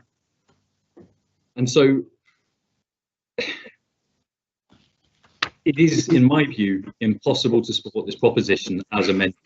It is a shame it has been amended, because I think it has made the, it really has confused the matter hugely and meant that actually we're not talking about diversity, we're talking about permitted levels of diversity, which is an even more bizarre concept. I just briefly want to touch on the idea that more people will vote if we open up membership of the states to non-British citizens. That is not the case. It is almost demonstrably not the case. Every time this Assembly has opened up voting, it has barely moved the gauge in terms of civic engagement. We lowered the age of voting to 16. We still only had 30-something% people voting. Previous to that, we had lowered the age to the time you needed to be resident in Jersey to 2 years. That barely moved, if at all, the gauge in terms of voting engagement. Opening the doors wider does not mean more people flow through them. Our answers to civic engagement lie in us as states members engaging with the public. They do not lie with us making laws which just make it easier to stand or easier to vote, easier to be a state member. We need to understand that. It is our responsibility to engage with our public and encourage them to vote and infuse them to vote. It is not, the answer is not done by proxy, just by changing a law here or there. So, sir, I feel it is, as I've said, not possible to support this amended proposition. But if nothing else, the amendment is a real hash of the intention of the original proposition. And so whether you like the original proposition or feel that British citizenship should be a must, I don't think this amended proposition is an answer to either, and I would support, urge all members to support it. Thank you, sir. Thank you very much, Deputy. Deputy Higgins has indicated a question for the Attorney General, and the Attorney General has indicated he'd like to add to one of his previous answers. So, Deputy Higgins, now might be a suitable time for posing such a question. Right, thank you, sir. It's just following on from the comments of Deputy Morell. He was making a great... Sorry, can you hear me? It's a bit of an echo. Yes, we can all hear you. Okay. He indicated that he felt aggrieved by the fact that Protocol 3 of the protocol to the Treaty of Accession prevented him as a Jerseyman being allowed to work and live in Europe. Can the Attorney General confirm to me that the reason why that particular element of the protocol was there was because Jersey sought exemptions in another area, and it was almost a quid pro quo, and also that although he did not have this isn't a question for the attorney in the sense that you're not that you're making a statement of what you think the position is, and if you compose it precisely as a question, but I'm struggling to understand why the historical reason for making a Protocol 3 in the form that it was can be possibly relevant to this debate. But perhaps you can help me with that, Deputy. I don't want to shut you down unreasonably. Very well, sir. I'll try and rephrase it. Basically, I want to understand why Deputy Morell, for example, did not have an automatic right to work and live in the European Union. He's using that as an example of where... Well, Deputy, is the point rather not that whatever the correctness of the view of Deputy Morell is about that, it's Deputy Morell's view that he's expressed, and that has motivated him. Is the legal reality of the position, does that assist in the debate? It might impact on Deputy Morell's view of how he votes in this debate. It may change part of his view. Mr. Attorney, are you able to assist?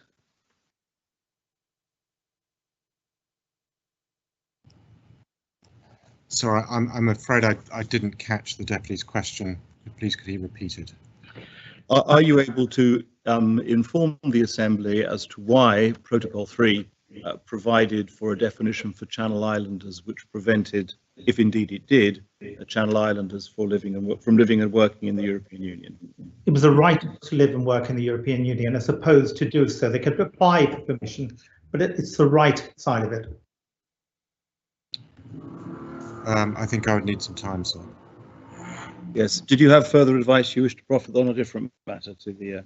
Yes, so I just reflecting on the last answer I gave to Deputy Gardner in relation to her question as to whether we in Jersey would be able to extradite a senator or a deputy or a constable who had committed a financial crime and then, I think as she put it, run away to another jurisdiction. And I said that we would, and so that is the general position.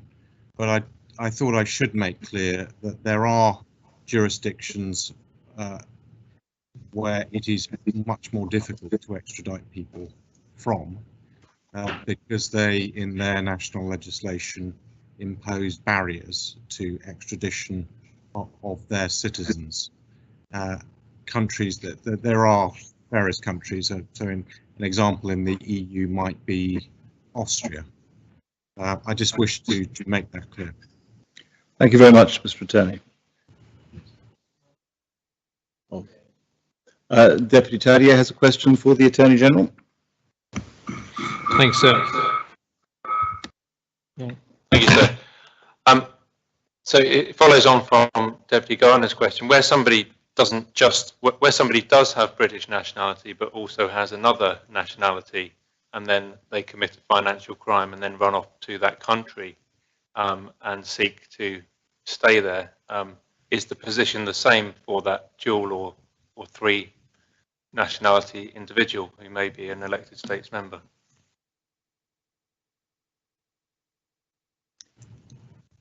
Is that a question you'd like some more time for as well? I think so. So these are quite detailed questions on extradition law, and I think I will definitely need more time to answer that. I mean, they boil down to questions about, well, what is the foreign law of Austria?